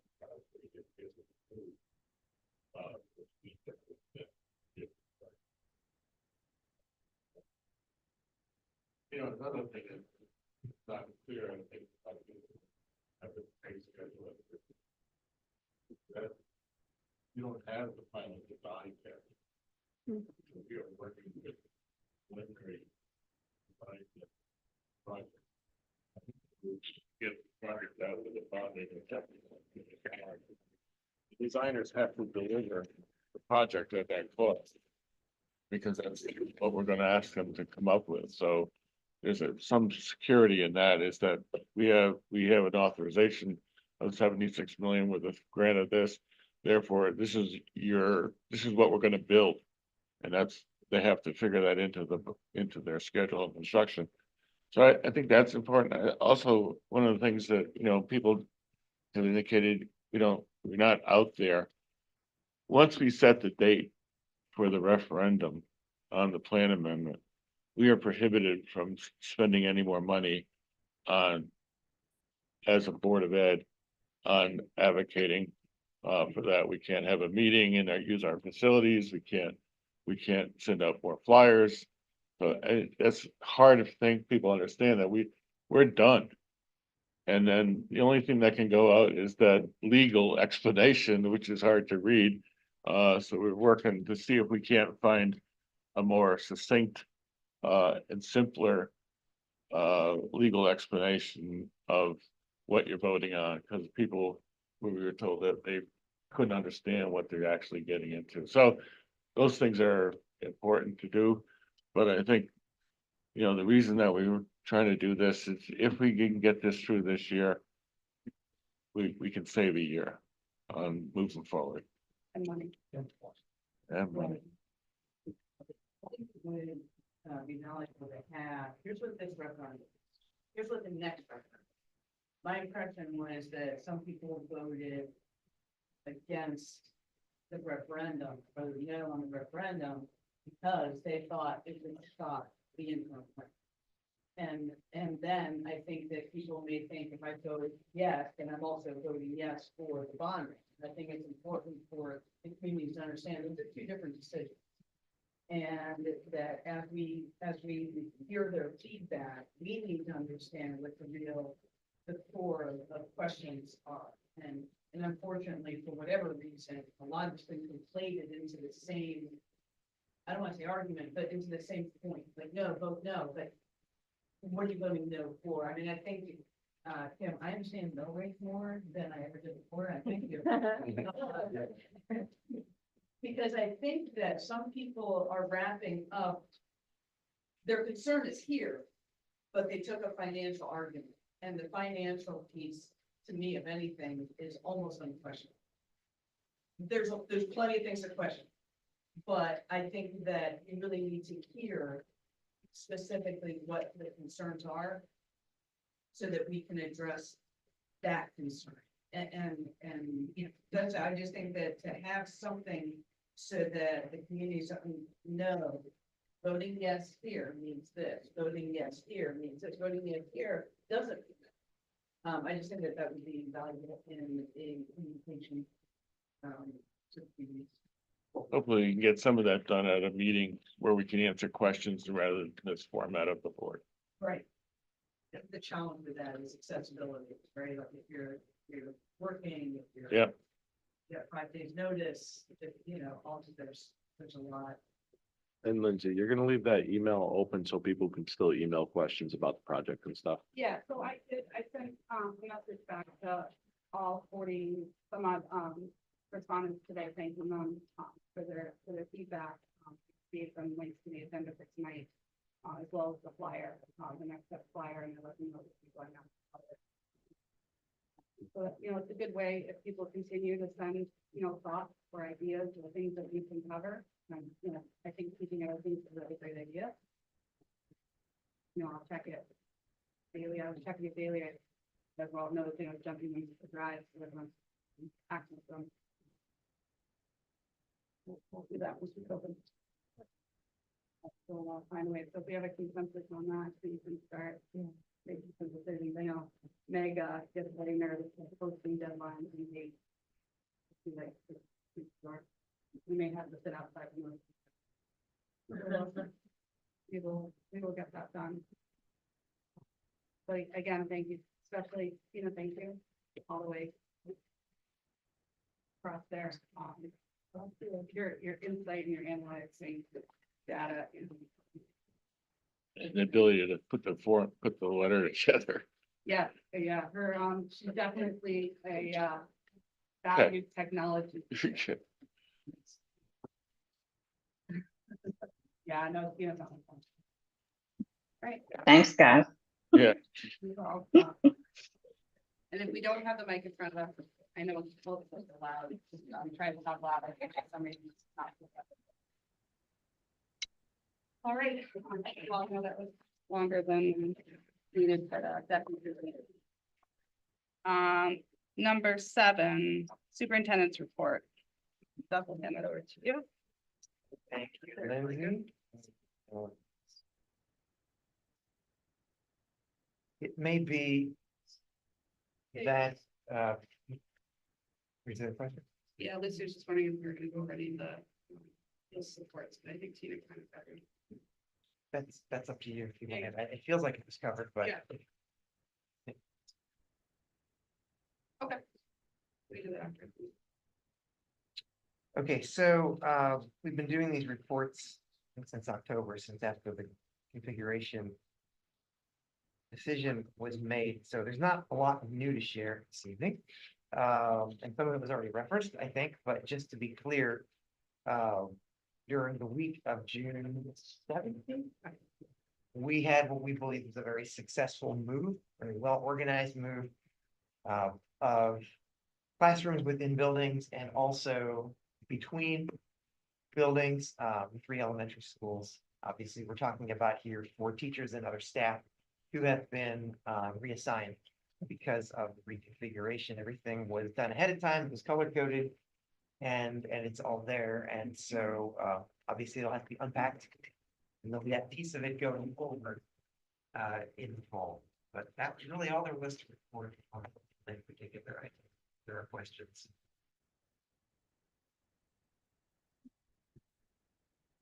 Are there any other main questions on the graduate? No, I would just, if Kim can follow up and, you know, and if get a kind of a questionnaire, people would be would be a benefit if anybody was interested in using bus between schools. So, you know. What Lindsay brought up before. Yeah, because, you know, if somebody has a first grader in lineman or a booster and a second grader in lineman, you know, they gotta, you know, they do a lot of hustling to get back. You know, they probably won't be interested, but they must be. Worth it. Even if it's 1 or 2, we can do it. So Tina had referenced this when she was talking about some of the feedback, but we had, you know, amidst vacations and everything, asked, you know, administration if they could go in and talk about some of the supports for the students and families starting for the fall of 2024-25. So Lucy is next meeting. I'll just quickly go through it because some of it was covered, but it's good to hear of what we asked and any responses. So address the educational impact concerns such as fostering stable adult relationships, counseling, and special ed staffing. Students at Strong are on grade level teams with the same teachers, which helps to build interconnectedness among students and staff. Councils are available for all students, and there is a weekly advisory that specifically seeks social and emotional well-being. And that was from Cheryl. From Strong. Special education staffing will be based on caseload needs. The individualized education plans be followed as written regardless of home schools. And that came from Samantha. How often can families expect communication updates from building principals before, during, and after the transitions? Visitation nights for parents, families were hosted at Brewster, Lyman, and Memorial in April and May. All students who will be transitioning to a new school also made campus visits near the end of 2023-2024. Principals will send a letter and handbook link to all parents and families in August of 2024. And schools will also host a parent-family info night at the start of the school year. Weekly communications from Brewster, Lyman, and Memorial will continue to be sent through Parent Square on Fridays. And special education open house at each of the 3 elementary schools in late May or in early June. What supports and communication plans are in place for the 2024 school year to ease transitions for students and staff? Typical classroom communication with students and families at the beginning of the year. Communications with staff members as appropriate through the spring and summer. Welcoming messages, updates on room readiness. Kindergarten and preschool orientation will take place in late August for all families at Brewster School. An informational slideshow specific to each school sent to all incoming parents in early spring. When can we update staff directories to reflect the 2024-25 staffing? Staff directories on the website have been updated. Thank you so much to Ken and his staff. They have done a great job updating those. Transition supports if the regional plan amendment and bonding are to pass for Memorial School. So this is outside of the interim configuration, but for the bonding. So let's quickly go through it. What plans are in place to ensure physical and emotional safety of students, specifically the 5th graders riding the Strong Cognitive buses and attending the 5th grade school? And the response, we are considering operating separate bus routes for Strong and Cognitive during the temporary relocation timeframe. Will a 30-minute recess for 5th graders be provided at Strong? And a daily recess will be provided as it currently is at Memorial. How will Strong space be utilized to meet the increased capacity, i.e. the wing dedicated to 5th grade? The Memorial renovation expansion project includes funding for the temporary relocation of grades 4 and 5 during the construction. We plan to use those funds to temporarily modify the layout of Lyman and Strong to create additional learning spaces. QA&M assess the current Lyman and Strong designs, and we recommend these temporary interior modifications instead of adding portable classrooms to either campuses during construction. How will class sizes be impacted by having 5th grade at Strong? Class sizes for all grade levels will be based on board guidelines. For 5th grade, the class sizes would be the same at Strong as they currently are. Can you give examples of how 5th grade social emotional needs will be supported at Strong? It is our intention to transfer the teaching staff for grades 4 and 5 to Lyman and Strong respectively during that construction. These teachers will continue to support the social emotional needs of children at their locations. All teachers are trained in social emotional and academic development of elementary students as part of their teaching coursework. These skills will be used to support students in learning both academic and psychosocial. In addition, weekly advisory lessons are developed and implemented to target grade levels, social skills, and develop strong social bonds at our schools. I just want to thank the administration. I know you guys, between vacations, were able to give us some of those answers. So grateful. You're welcome. Thanks to you guys that are out there, some that are not. Okay, can I continue? Absolutely. Kindergarten registration update. Okay. One of the reconfiguration positives, I believe, and that's agree with me, there's different opinions out there, is that all kindergarten will be on one campus. I think that's a great great move for our district.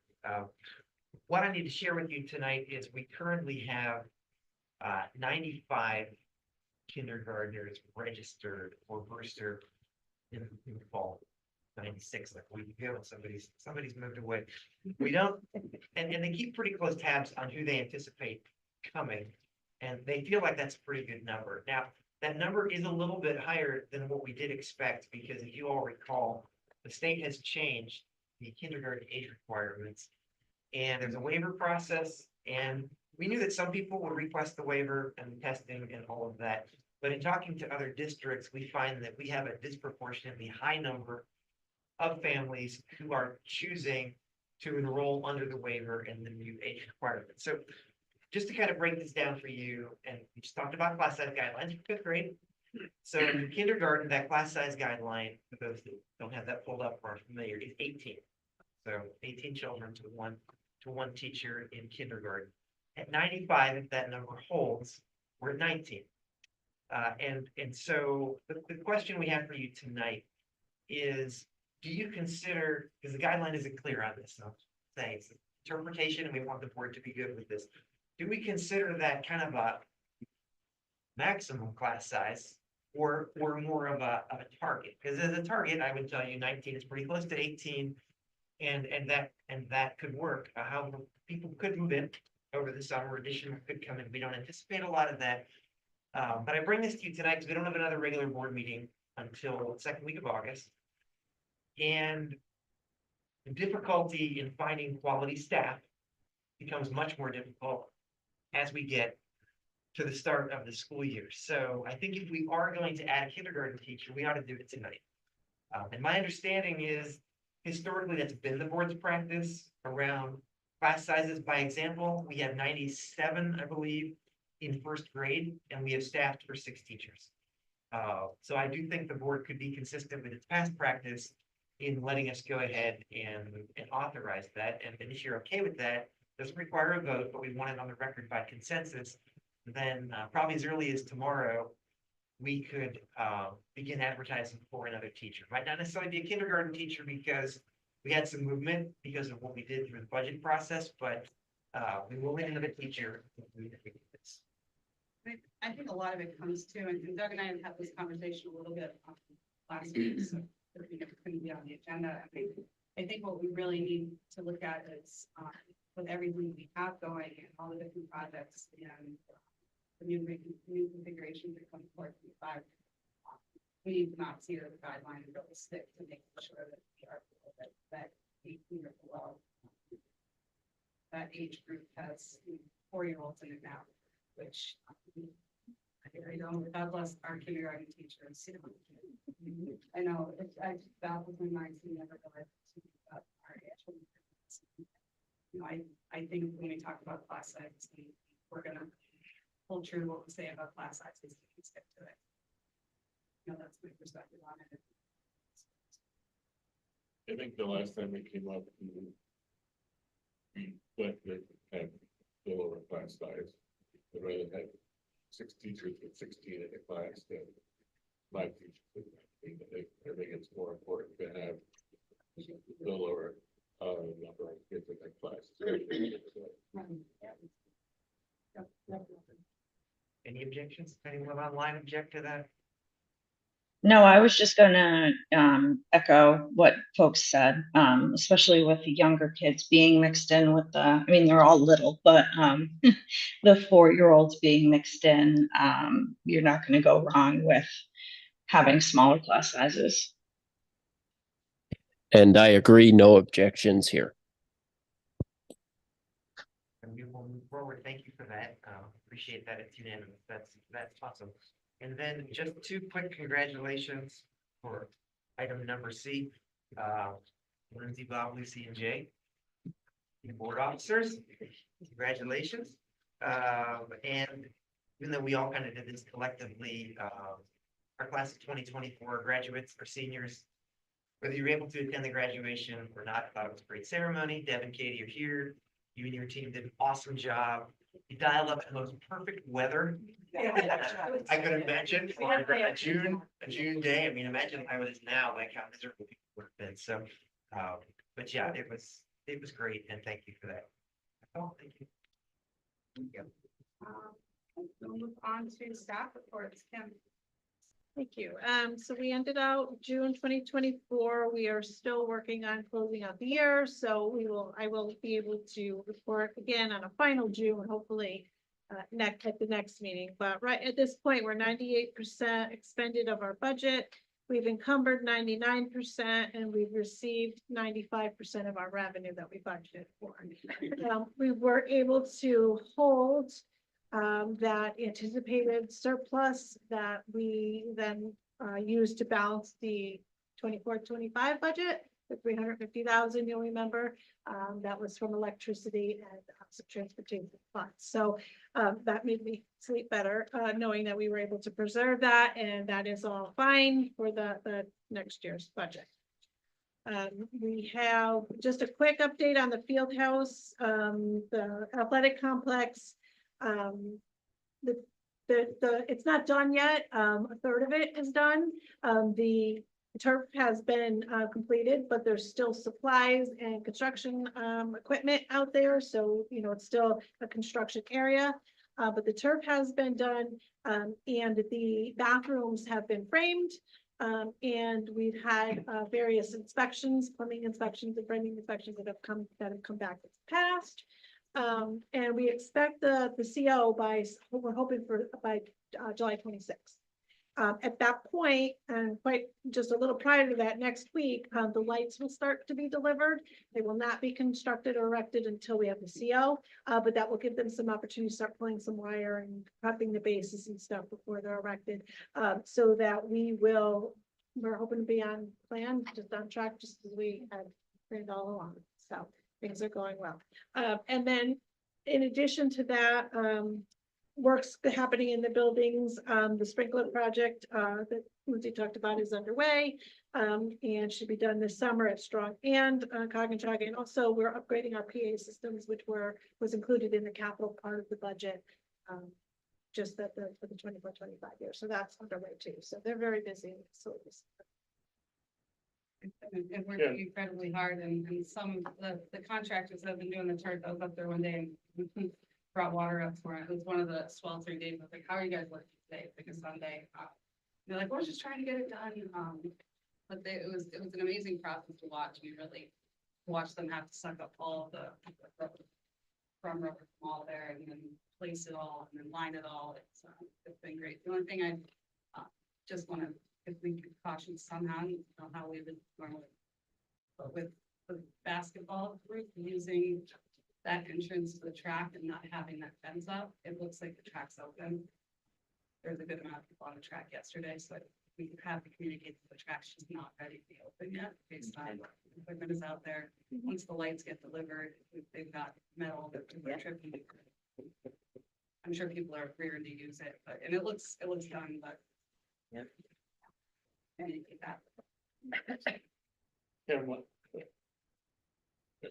There's a new solar farm going in on Maiden Lane, and when that was originally proposed, there was an agreement for the town, the district, to accept electricity. That's still in play, or because it would have been a reduced rate. So there was never a formal agreement. There was a letter of interest.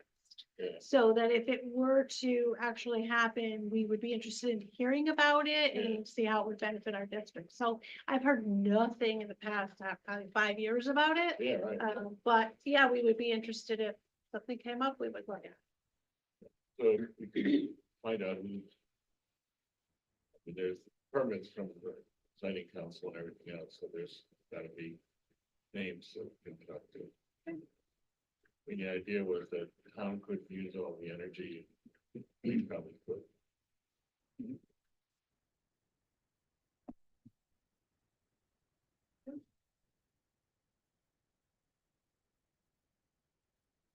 We do. So the only other thing I'd like for, maybe we can try to have a discussion on a possible dedication ceremony for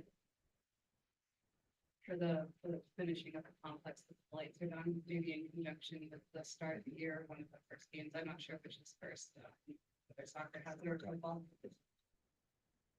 but that would be nice. And I'd like to see an updated sign when you first walk into the complex. It's the old building committee sign. It's all weathered. I'd like to see that updated. We'll get it replaced, like we get it Yeah. replaced. And it's not in a good place. I think the building committee had an idea of where it could be. Right now, when you walk in, it obstructs the field house, probably its place. So it looked good before because it was kind of covering a slab of pipes. So, and I would imagine we'd be getting a new plaque for the building. Yeah. This building committee, okay. Yeah, So and I'll whether bring it we up at the next incorporate meeting. both building committees or we honor former, I don't know what we want to do there, but just to have that, you know, it takes a while to get something, so. Yeah. Okay. But I know all the sports teams are really excited. You know, the clubs are excited. It's a long time coming and it's a lot of people that have worked really hard to make sure it's done right and responsibly. Closes the chapter on a project that's been up there for.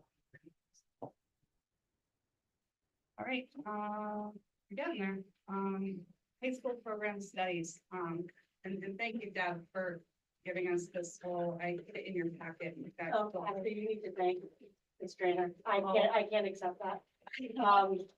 The idea, she did all the work. So, and then of course, Doug, she and I all put together. I'm sorry that we didn't get to you until yesterday. I wanted to make sure that you had something to look at today because I think there's a more comprehensive way for you guys all to see it than to me sit here and list the classes that didn't run and the reasons why. Yeah. Because there, as you can see in column, whatever that is. You gotta come up to the table. So we have to give her the mic. Just trying really hard. Yeah. There's two spots right there. I know. Hey, so we know how many, I'll talk loudly. Right, we know that there's just a ton here and there's a lot of wording and I think Tina had some questions on it, but if we could just maybe highlight the key Sure. points and the major changes, and then if there's any questions, we can Sure. ask those. Sure, so, column F, I didn't have my glasses on when I was sitting over there. Column F, really gives the multitude of reasons why a course may not run. So it's, yeah, That the 1, additional 2, 3, information. yeah, the additional information column. Yep. You know, it could be that we run in conjunction on an every other year basis. It could be that, you know, our interest in something with the pathways has changed. That the pathways have caused us to, you know, look at different sections of things or articulated courses. So I don't know exactly what you'd like me to speak to. I can speak to, like, you know, start with senior English. We went away from an English 12 class to electives, and we gave them a lot of choices. So therefore, not every choice is going to run because we're going to have the kids go into what the majority of them pick. We were able to run all but Shakespeare. Experience. Thank you, Michelle McClintock, for the name. So all the other electives are running. And just because a class is running, I was looking at Maureen for this one and I think I telepathically knew what you were thinking. Just because a class is running and a learner requested it does not mean that they're necessarily in it, depending on the number of sections. So this doesn't represent how many sections of yearbook we're running or advanced foods or introduction to foods or any of the other things, photography. The master schedule builder, that's why Katie is here. When they build the master schedule, it definitely works toward academics, English, math, sciences first. And then this year we had them choose how many primary? So depending on the grade level, this power scheduler also prioritizes our older learners going down to grade 9. So our juniors and our seniors were asked to select between 2 and 8 primary electives, but then additionally, we also asked them to select anywhere between 4 and 8 alternative electives. From there, the power scheduler matrix goes in, it tries to plug it all in, prioritizing the primary, but keeping the alternates in the back pocket to fill in gaps. And the reason we ask them to fill in more than they've ever done in the past is to let them know that, you know, there's all these other options out there and they may fit into your pathway, first of all. Second of all, to try to limit the number of students in study halls. It doesn't mean that they can't take a study hall if their schedule is full and they feel that that is daunting to them. they can certainly go into their counselor in the beginning there and be like, oh, no, I'm a 3-sport athlete, I'm in 4 AP classes, I really need a study hall, and their counselor will look to fix that. So I don't know if it's easier if we answer some questions. Yeah, Tina, are you there? Yeah, I'm here. Can you, for those of us, well, and I have, so, but for people who haven't taught in a high school, can you explain articulated classes, what that means? Sure. So articulated classes are just classes that are worth 3 credits at a partner college. So UConn, University of Bridgeport, and not this year, but we are looking at a partnership for a personal finance class. And I don't know if that'll be Quinnipiac or another one. I know, or maybe Central. So an articulated class is just a class that's worth 3 credits. Okay. Accredited college. Excellent. And are there any fees, student fees associated with that class, with those classes, those articulated classes? Yes, it's $50 a credit. So it's Okay. 3 credit class will cost a student $150. There is, waiver paperwork if they are in financial need. All they have to do is let us know and we can help them figure something out. Okay. Yeah, so every articulated class is the same class. UConn also, yes. I'm sorry, I didn't hear Bob's question. I was wondering if it was the same for UConn and UB. And the answer was yes. And then there are additional fees for those tests, the AP exams and the UConn exams too. Is that true for the? Yep, UConns don't have exams. Okay. APs do, but we pay for all students' AP exams. No? No. Oh. I paid over $200 in AP exams this year. No, I think it's $75 an exam if you take an AP class. I think we paid close to $200 for the 2 that Sophia took this year. So it was like 98 a piece, I think. Really? Yeah. Want to say 125? I know for the virtual high school one, it was 75. That's how I know, because we had one student take a virtual high school AP exam this year. So when in the column, I can't remember which number it is, which letter, sorry. It says offered based on learner interest. Does that mean based on the number of students who signed up for that class, or does that mean that it's prioritized when the FTE load can't accommodate it? Because I noticed there are a lot of the FTE load could not accommodate that, meaning there's one teacher to teach art classes. So how is that prioritized? So you're talking like the art classes or the tech classes that are down there, and so right. So before I got there, they would offer them all and run them at any level that they could if they had staff to run them. So for example, we don't get as many students seeking a drawing 2 class after a drawing 1 class. So if we don't have enough learners to do that, we'll pick a higher priority elective for the art teacher than the 2 people that pick drawing 2. We may pick crafts, which strangely enough, it's not really crafts. They like solder and do all sorts of things. Like I went in, I was like thinking, like puff balls with eyes. No, they're like soldering and making stained glass windows and stuff. So I wanted to change the name of that class, but so we'll pick one that more learners chose in their primary or secondary choices for electives. And that's definitely okay. Conversation that is informed by the requests, both primary and alternate. But discussions including the department team leader as well as the teacher themselves. I mean, art is such a great example of that.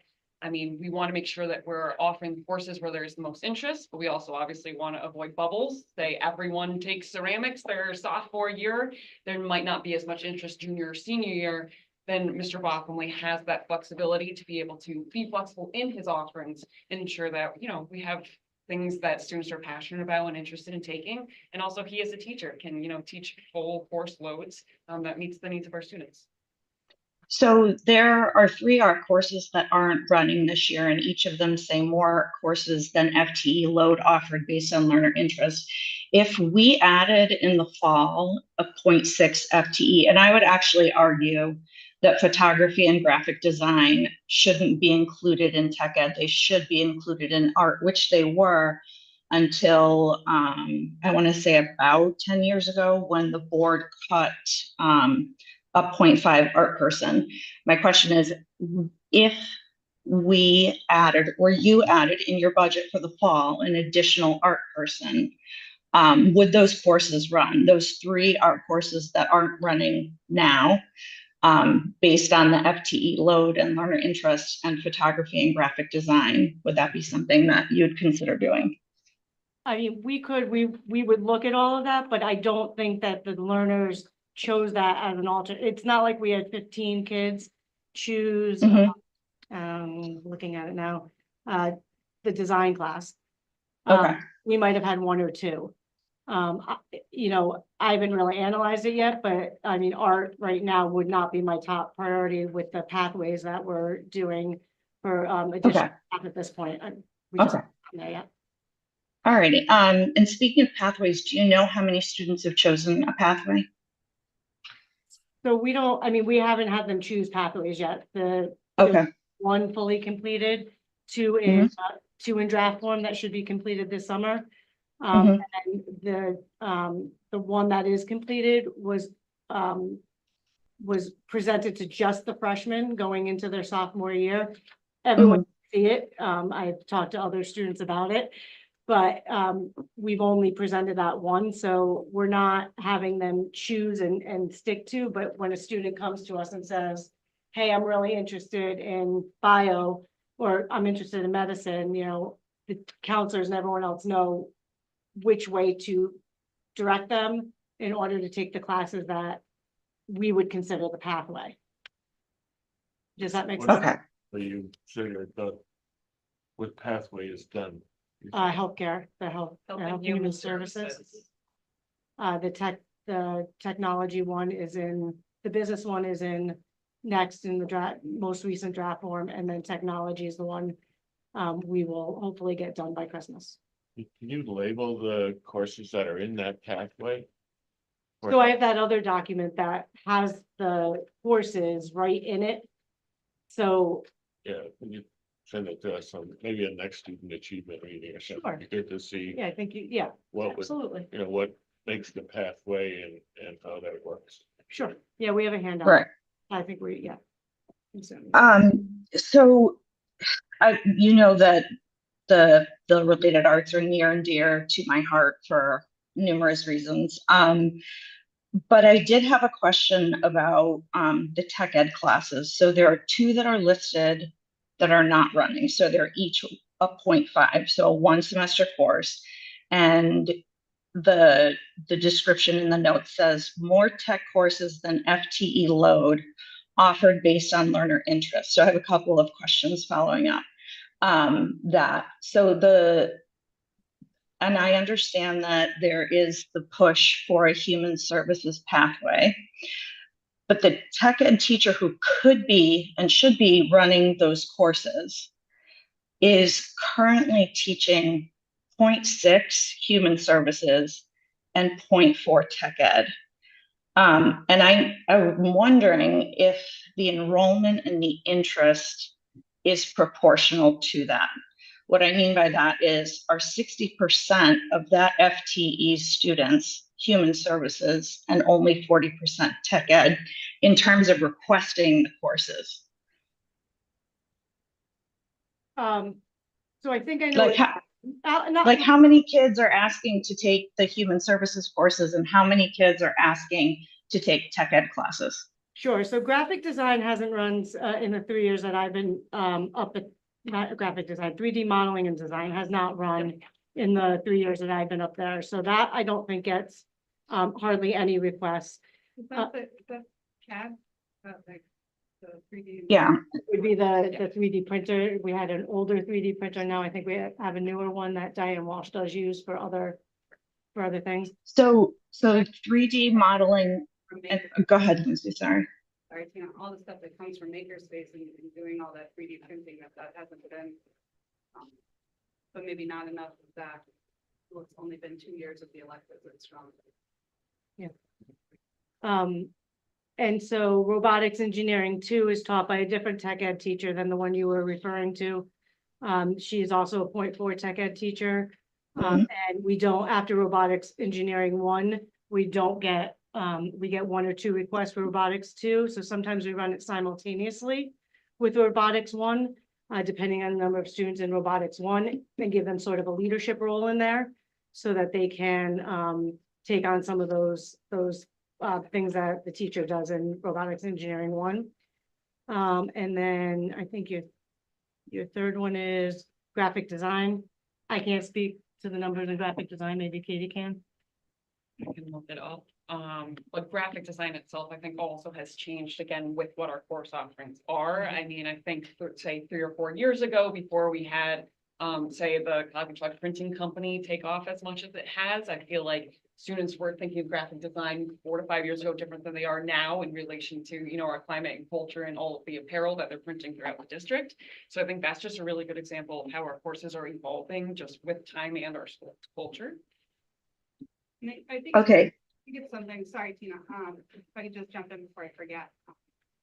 At any point, have we surveyed the younger grades to say, you know, what are you interested in tech ed? You know, I think we've talked about it before and wanting to bring in more technology based and more trade based to the district, especially with a lot of kids choosing not to go to vinyl, a lot of the tech schools. Has there been, you know, could we do a survey to say, are you interested in, say, welding? Are you interested in, you know, that CAD designing? It ends up being a lot of the basis for engineering and construction. And if a lot of kids do that, that might be something that they really want to jump into and really take. I wonder if we're not explaining how that 3D modeling CAD could benefit in a pathway. And maybe if we're talking the cart before the horse on pathways, but we could start looking at doing a survey and saying, what do you guys, what careers are out there that you are interested in? Because I just see. Well, and yeah, go ahead, Tina. You're good. well, historically, when you remove something from the program of studies, it's not going to go back in. So, you know, like it would be good to reach out, and Matt Thompson would be a great person because he has contacts in manufacturing. That course was put in place to create a touch point for students to move on into manufacturing. My question was, and I'm going to ask it again, is how many students are asking for the 0.6 human services courses that are being offered versus how many students are asking for the 0.4 tech ed classes being offered? So we have who's scheduled in there now. Once you set the Power School scheduler to work, the requests go away. So, but we could tell you how many kids right now are scheduled for the EMR, EMT, and fire science class. I think that's what, those are the 3 classes you're asking about, correct? Those are the 3 classes I'm asking about, but when I was at the high school, there was a spreadsheet that was shared with all the staff so that we knew exactly who the kids were that were interested in taking our classes, and would then, if a scheduling conflict arose, we would work with the kids to figure that out. So I'm not really asking for how many kids are in each class, though that also is good information to have. I'm asking for the interest, like, is it a good use of a 0.6 for human services as opposed to the 0.4 tech ed in reducing those tech offerings? What is the impact? The intent might be that we want to develop human services, but the impact might be that we are negating requests of X number of students, since you don't have it with you right now. What's the message being sent to the community? We talk about creating a manufacturing pathway, but are continuing to reduce offerings. 3.5 credits of tech ed are being, 4.5 credits of tech ed are being offered next year with 8 classes, as opposed to 3 years ago. Now, this was post-COVID, so we don't have any of that in the mix. In 2021, we were offering 14 tech ed classes and offering a total of 8 credits to kids. So they're all being offered to him. We're not suggesting that these come out of the program of studies at all. Just that through the interest, when the kids did their schedules, that those classes were the lowest requested. So we decided not to run them in lieu of other classes that were more highly requested. I think that's what you're sort of getting at. I'm not suggesting that any of these not running in 24-25 come out of the program of studies by any stretch, because to Lindsay's point, when she emailed us, things change, and our learners today may want to learn about, do the fire science and the EMT, but next year may say, oh my goodness, look at that cool 3D leg that somebody built. I'd like to get back into that. So I'm not suggesting that those come out ever. I think those. No, but they did 3D modeling design. It says in the spreadsheet that it's not offered in the 24-25 program of studies. That's Correct. the only one. That is the only one. Okay. The reason why we even included it on this report is because we do provide both our learners and our guidance departments an overview spreadsheet. It's almost like a cheat sheet for a program of studies. It lists by department every course offered, and then a very quick view of if it's available for grades 9, 10, 11, or 12. That stayed on that sheet, even though it was not in the program of studies. So that's Okay. It's included in this report. All right, so last two questions that I have. So your 2 part-time tech ed teachers that you have right now do not equal 1 full-time in terms of tech ed offerings.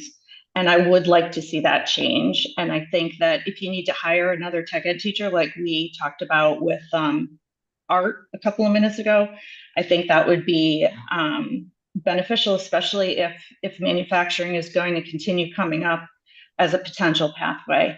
My other question was to see if, we could just put on the agenda for the fall, like once those courses are running, to take a look at how many students are in each of those classes. So we know who we are serving in terms of the health services and who we're serving in terms of the tech ed. And those tech ed classes are the meat and potatoes, hands-on, very technical. We have a lot of people in our community who are phenomenal entrepreneurs and proprietors of businesses, and they've started in District 13 and they're running their own, hands-on tech ed geared things. And I think that it sends the wrong message to the community to continue to take away from that. My last question is about unified music and unified health.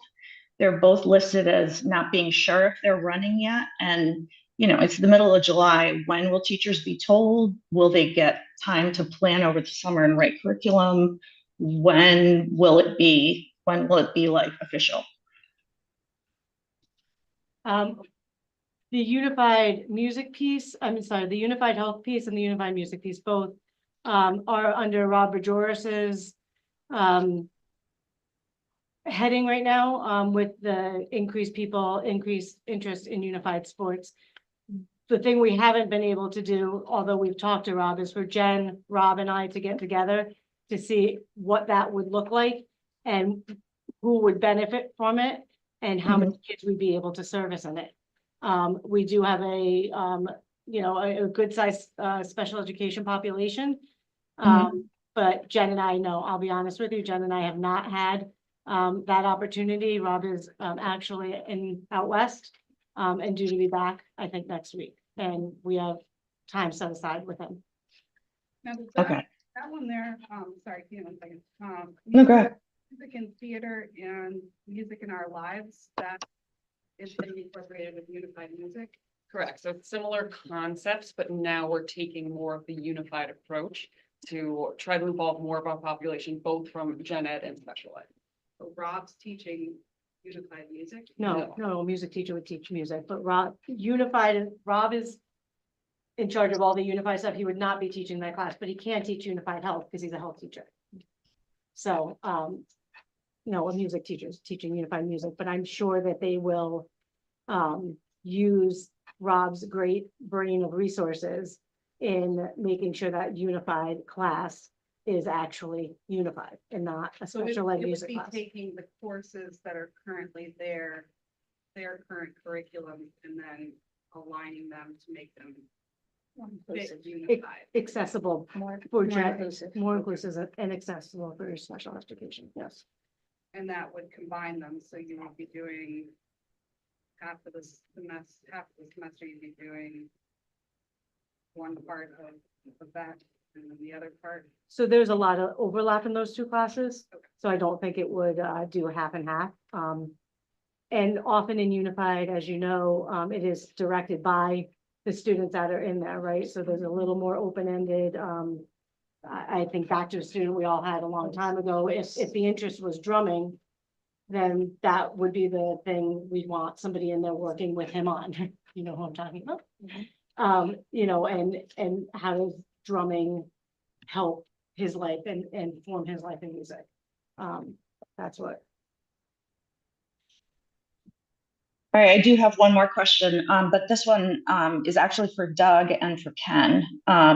There was a process in place prior to June 2022 where proposed courses were presented to the Board of Ed before they made it into the program of studies. Same thing with textbooks. Like I know that as recently as January 2022, we had teachers coming in doing presentations about textbook approvals, and I know principals would come in and talk about new courses that were being offered.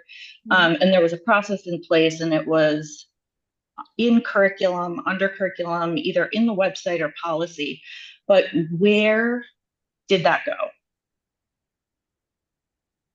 That process that the curriculum director would take teachers and administrators through in order to share new course creations with the Board of Ed. Another way to ask the question, Tina, I think, because I'm on the same page, is what was the process that teachers had to go through to get a course into the program studies? Because we just got access, thank you very much, to the curriculum drive, and none of these courses are in the curriculum drive. Maybe they're not there yet, but do these curricula exist? And what kind of process did a teacher have to go through to get a course into the program of studies? You can ask me, but I don't know the answer to that. Outstanding. Before, just looking through it, I think a lot of it was through Corey, as the curriculum director, and there was a form. I remember seeing it when we first got on the board. It was a form that filled out. It went through Corey. That form was then processed. Let me say, if the questions toward the website, I can say that each department in central office maintains its own section. So I don't know specifically what links or documents. Each department maintains their own drive. So while I enable people to create drives, I don't know the content in every single drive. So again, going back, what was the process? Because maybe I want to offer an honors macrame class. Like, how are you going to shut me down? No. Well, there is that. No. That's right. So we do ask our departments to work collaboratively and then have their team leaders produce within our draft program of studies the courses that they believe would match student interests based on, previous year's conversations with students, successes in the classes, perhaps numbers from previous years. And then from there, we do offer a program of studies with more offerings than we may run. But again, that's where it comes into those primary and alternate numbers and making determinations based on section numbers, needs, levels, et cetera. In my experience, boards of ed have had to approve, like you can't just, and you can't just offer a class. Yeah. Well, it's state statute and state law that's supposed to be what happens. In order for any of these new courses to actually run, this board has to approve the curriculum, which I don't know if it exists yet. Because if it's, hey, here's a floater. Well, I'm not going to write a 70-page, well, not that our curriculum look like that, but I'm not going to write a curriculum that for a course I don't know is going to run, which means they probably, I'm guessing they don't exist yet because we're waiting to see based on interest.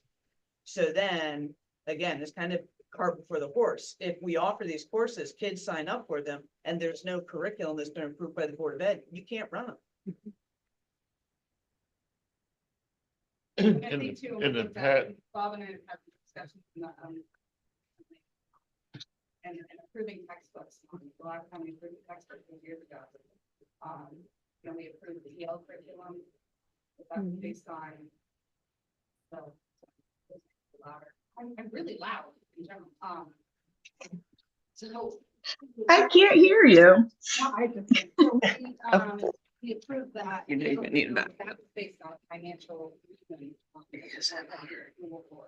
So I think that, what she is kind of getting at, maybe we can just send it to student achievement because, thank you.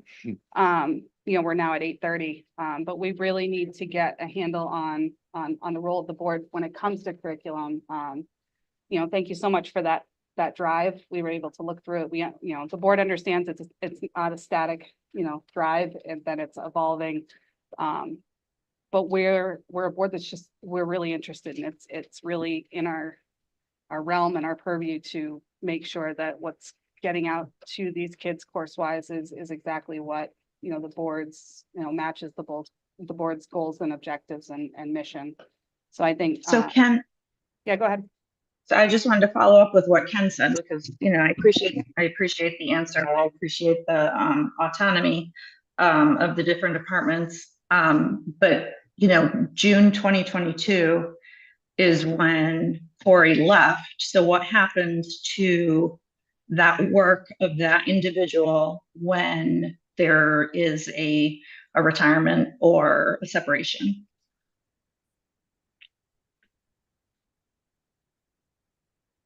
Can I say something? Yeah. Good question. I've been here since January of 21. I don't recall new courses coming in front of the board for approval since I've been here. I seem to recall some student achievement meetings where perhaps high school administration may have come and said, hey, here's some courses that we're planning on offering. And that may have been then shared with the board in summary form or through minutes as a student achievement update. I don't remember a formal vote approval, but if that is what you all want to do, we can certainly build that process in. I've not seen that process where I've been before. Again, other states, other districts, it's been more informing, with the exception of things like pathways, where I think they came forward and said, in order to build these pathways, we're going to have to introduce these courses, which is not the same thing as asking the board for formal approval to run those courses. And then the other piece to that would be if the addition of any courses would require additional staff that are specific to those courses, then those would be built in through the budget process. But if if I'm hearing that the board wants a formal role in approving any new high school courses, I think we do that. Yeah. in the past, when Brian Falcone was here, he would bring us proposed high school new courses in around May or April or May, and then we would vote on them to, accept them. We didn't get into the curriculum, we didn't get into what's going to be taught, but we did get into the subject of the course and approved it.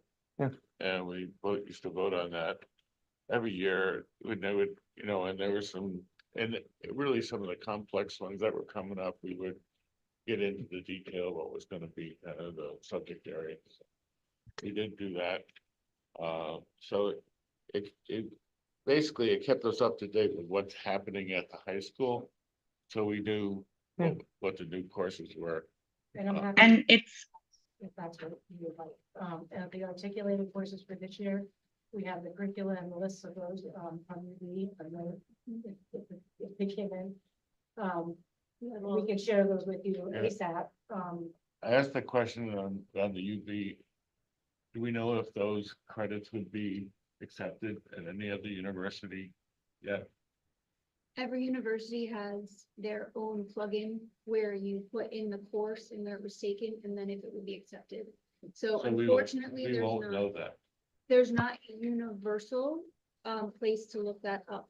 But if, for example, you get 3 credits at UB and you're going to Sacred Heart, You go to Sacred Heart's website, you type in the course and it will tell you if it's accepted there. How many kids go to UB There's actually a decent amount going there now. from here? I don't know. I have no idea. I mean, I think it's I also grew up like in, I AP. grew up in But Bridgewater, it's you know. AP as well. I mean, Right, for that AP, it look, then they- it helps on your applications to college, even if they're not gonna accept the credit or the AP score, like most Yeah. schools don't. So, So so some in need a four contrast, are hours. there any schools that don't accept the UConn credit? Sure. Yeah, absolutely. Are there a lot, are there more that don't accept, are there more that don't accept the UConn credit than the UB? And I think that's been a question of parents, you know, are we offering something that is, if we were offering the UConn, are they gonna be accepted more often? And I think Liza's saying you don't know, you know, we I just don't know, that. and it's just a guess, you know, Connecticut schools usually transfer pretty Yes. good to other Connecticut schools. Once you go out of state, it's really, I mean, my daughter went to Massachusetts and none of her UConn courses transferred. Her AP scores didn't transfer, even though she got a 5. It just, they didn't care. Tina, go ahead. They didn't care at WPI, they paid for it all. Go ahead, so, you Tina. know, it So I'm just gonna try to ask the question one more time. When somebody retires from the district and they're in an administrative position and they have materials that they've worked on and they retire or they quit, what happens to those things? Because if there was a form to fill out for textbooks and now we don't know where that is, and there was a process to go through for presenting curriculum changes to the board. And again, Doug, it's not a matter of whether we want to go over it or not. State statute mandates in the state of Connecticut that public school districts, boards of education, their local boards, review and approve curriculum. So what happens to that stuff that the administrator has in their Google Drive folder? We received about 50 or so drives. So if we missed that, we apologize and we will go through them again. That we will. Are either of you in charge of that?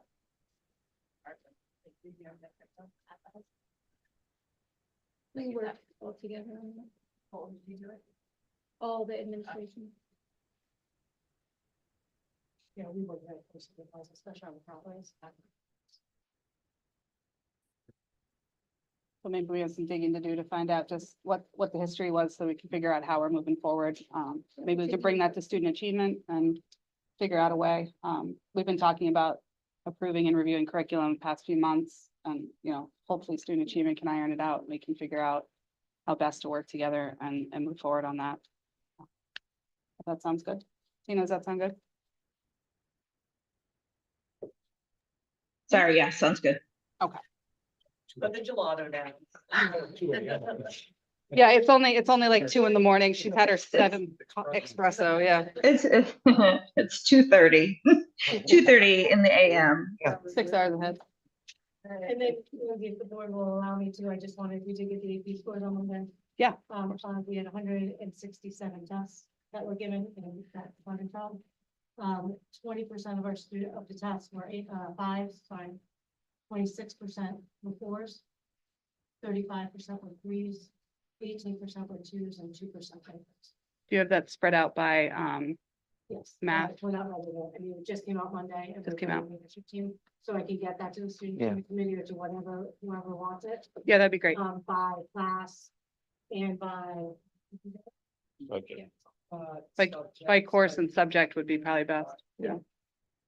Does everybody take the course, take the test? I think we might have had one student for a personal reason that did not take one of the tests this year, but.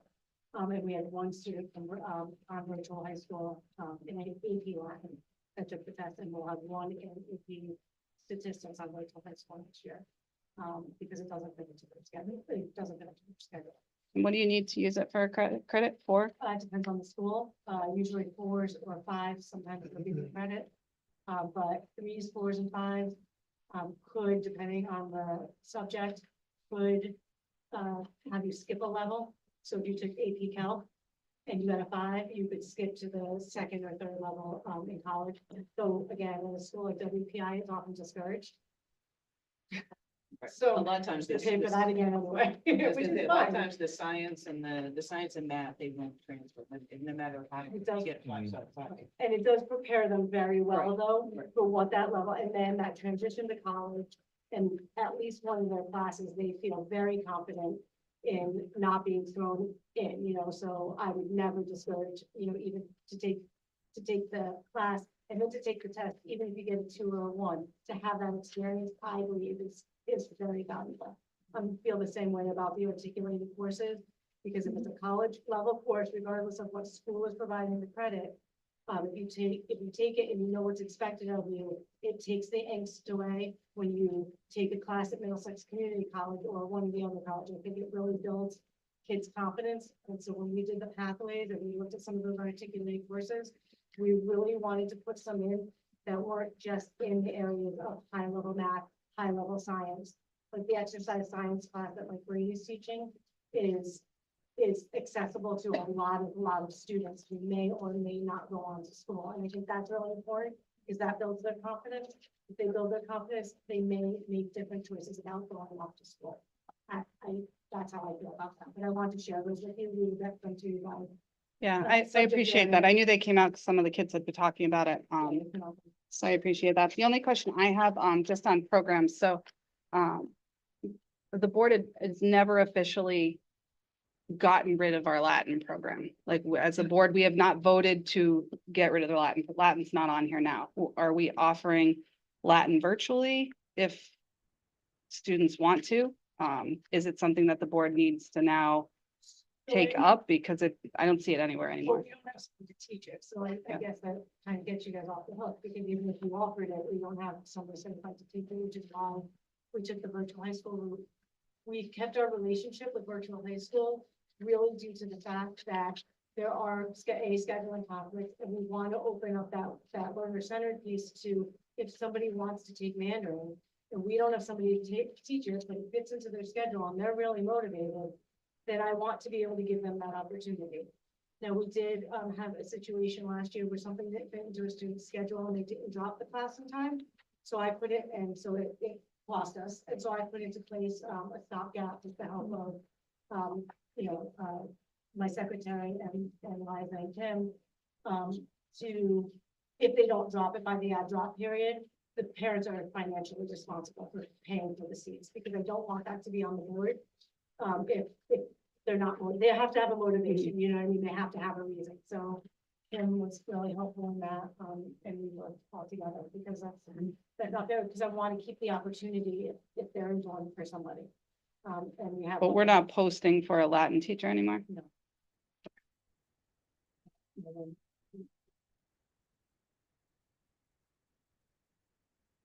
All I have on that one. Anyone else have any questions?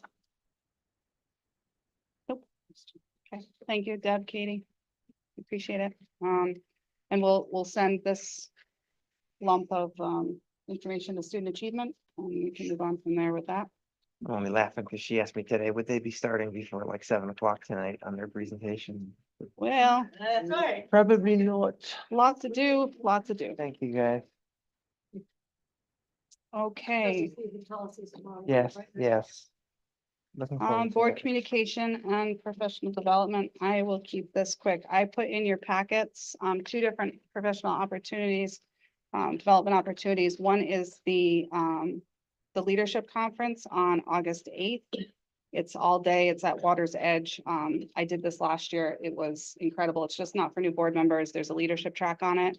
The networking I did there, is the reason I'm now on the board of directors, and got really involved. It's a great experience if you can do it. There's good food, good people, and we learn a lot. There's a lot that goes into this day, and I actually think it's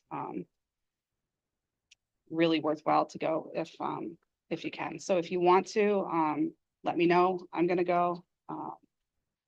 That's one of them. The second one is the CABE CAPS conference. I want you guys to keep this in mind because there are some deadlines. I think it's August 25th. I think that date is wrong. It says 23 and that's supposed to be 24. but interesting, the keynote speaker for the Capes Caps conference this year is Tim Shrivers, the chairman for the Special Olympics. I think it's going to be a really great conference, and it is something that we have budgeted for professional development. So don't, look at the numbers on the back of it. If any board member wants to go, we're going to make sure that happens. And that's all I have on that. I sent you another newsletter through CABE to take a look at, and I just submitted to CABE's big newsletter that should come out next month. All about our Panama Unified Sports group, and a lot of the stuff will come out on that. And they're going to contact Rob and Jen in the next couple of days just to double check what I had submitted. But it'll be great for other districts. It's amazing to see on CABE's level with all of our area directors, how many people want to start these unified programs that have been blocked so many times because people don't understand how beneficial it is to a district and how good it is for every single student. And it's been nice to be able to give them a lot of information to get there. And hopefully, I know we've been a cornerstone for it for a long time in the state, and hopefully we can help other districts get there, because the more districts that we can get with unified programs, the more we can offer and the more we can get involved with. And there is one district that's going to start moving into their elementary and middle school level. And so I put them in contact with Rob, and they're going to contact Jen. It would be neat to see if we could, in conjunction, hopefully with Memorial, this pre-K 5, if it happens, to be able to get a unified sports program at our elementary school. I think it'll be an amazing opportunity. That's all I have on that. You already talked about the field house. I just want to give a shout out to the building committee because they've done so much and worked so hard. Not sure if anyone's done anything this summer. We've all been working hard. All right, we'll move on from there. Well, I just wanted to mention, we got an email kind of late. But with, and look, I'm sure all aware there's a petition online. Yeah. And thank you to the gentleman who sent it on to us. I just pulled it up. And there are something to the effect of 130 something signatures. And I went in and I looked, and 55 of them are from outside Middlefield, Durham. So- Yeah, it's hard to, I just took a look at that right before here, and some of them I think are from town, but their phone numbers might indicate Got it. they're not. Got it. So Because it's, apparently someone in yeah. Washington State has a bone to pick with us. Yeah, because if I signed the petition, my phone number is from Boston, so it likely would pull me Interesting. from Boston, That's so. how it's doing. Cool, thank you. Yeah, but I do think, and he, the person who sent it, Ryan Walsh, asked for it to be put in for public comment. I'm not sure if he's gonna have a public comment at the end or not, but we're happy to put that in. And hopefully we can address all the concerns on the interim, but it did say, I think it was 136. And Yep, 136. and it, 135. if anyone hasn't seen it, it's in our email. Yeah, so thank you, I appreciate that. Okay, all right, moving on from there, new business, review and vote on community membership. So there is in your packet, our current subcommittees. Now we have some work to do on a possible well-being committee in the next few, months before the school year starts, just to base it off our goals and objectives to do more around well-being, and structure a more action-based team committee that can, help support district climate. Currently, we have Lucy and myself on the district climate committee, and we're working with the administration. But I'd like to see more discussion around well-being. Bob and Tina and I had some discussions along with Lucy about possibly, getting a student representative back on for an action-based, almost be able to do surveys and send out and figure out what's going on in the community. We're missing a lot of community voice, and we're missing a lot of student voice in our committees. So hopefully we can work through that. The reason to do this vote tonight is I want to make sure when Lucy and I changed positions, I was on policy. So for board members, I just want to solidify that Lucy is the one on policy committee. and not myself, since I'm an ex officio from that committee. So we will add that. And if Tina would be obliged to take over for Jamie for student achievement co-chair with Lucy. That would be fun. Thank you. And of course, Jamie was very excited when student achievement meeting for Tina to do that.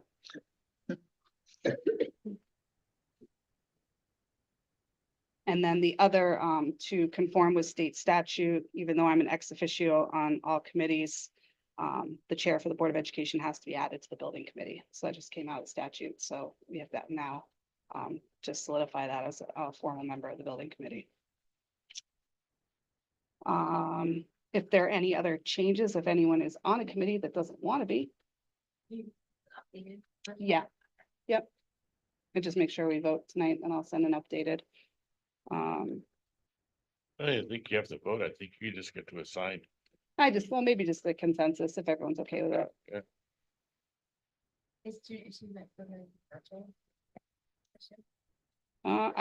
I'd really like it to be in person. The only. Yeah, as long as the makeup of that, I know it's hard for Linda to get there at 4 or 4:30. I think 4:30 was a little bit easier and calling in. Tina, do you think 4:30 would work if we did in person for student achievement? I know you're coming from Guilford. 4:30. What date are you talking about? Just student achievement in general. Anytime? Yeah. Okay. Yeah, I'm thinking like, okay, 6 hours ahead, that's 10:30 p.m. Yes, that works. And 4:30 p.m. works too. On any day of the week. Perfect. That might work a little better. I know it was hard for Jamie to get from all the way up from Hartford down at that time frame. So hopefully we can still do that, but not have it as late for staff, for Stephanie and Liza. Well, yeah, I think it historically was held at 4 in the hopes of getting more like teachers to come, and maybe they'll still come at 4:30. It's just, you think about when high school and middle school dismiss, they don't live locally, that might be, but. And we'll Tina, you we'll could try look try at, to if bring you and them there. Lucy want to brainstorm and figure out a way that maybe every other, if you're bringing in presentations and you want to do something virtually that will bring more in. We might get a student representative on student achievement that needs to be virtual. So I just think, Tina, if you and Lucy put your heads together, you should be able to make that happen. Excellent, we will. All right, so if everyone's good with that. Okay. Well, that was an easy one. And poor Bob, back to policy. Hey, this is the second read for a number of student-related policies, the 5,000 series. The second read, I think if you look at them, there's D is a new one from Shipman, and G is a new one from Shipman on records, and I is in a pledge of allegiance is also new. Everything else are current, so there are no changes in the current policy. So we just want to have a vote to accept one that changes the new ones and to accept the current ones. So if we can have a motion, I'll make it. Second. Any questions or comments? No. Lindsay, you're gonna ask for the vote? Oh, yeah. Because you do such a good job at it, Bob.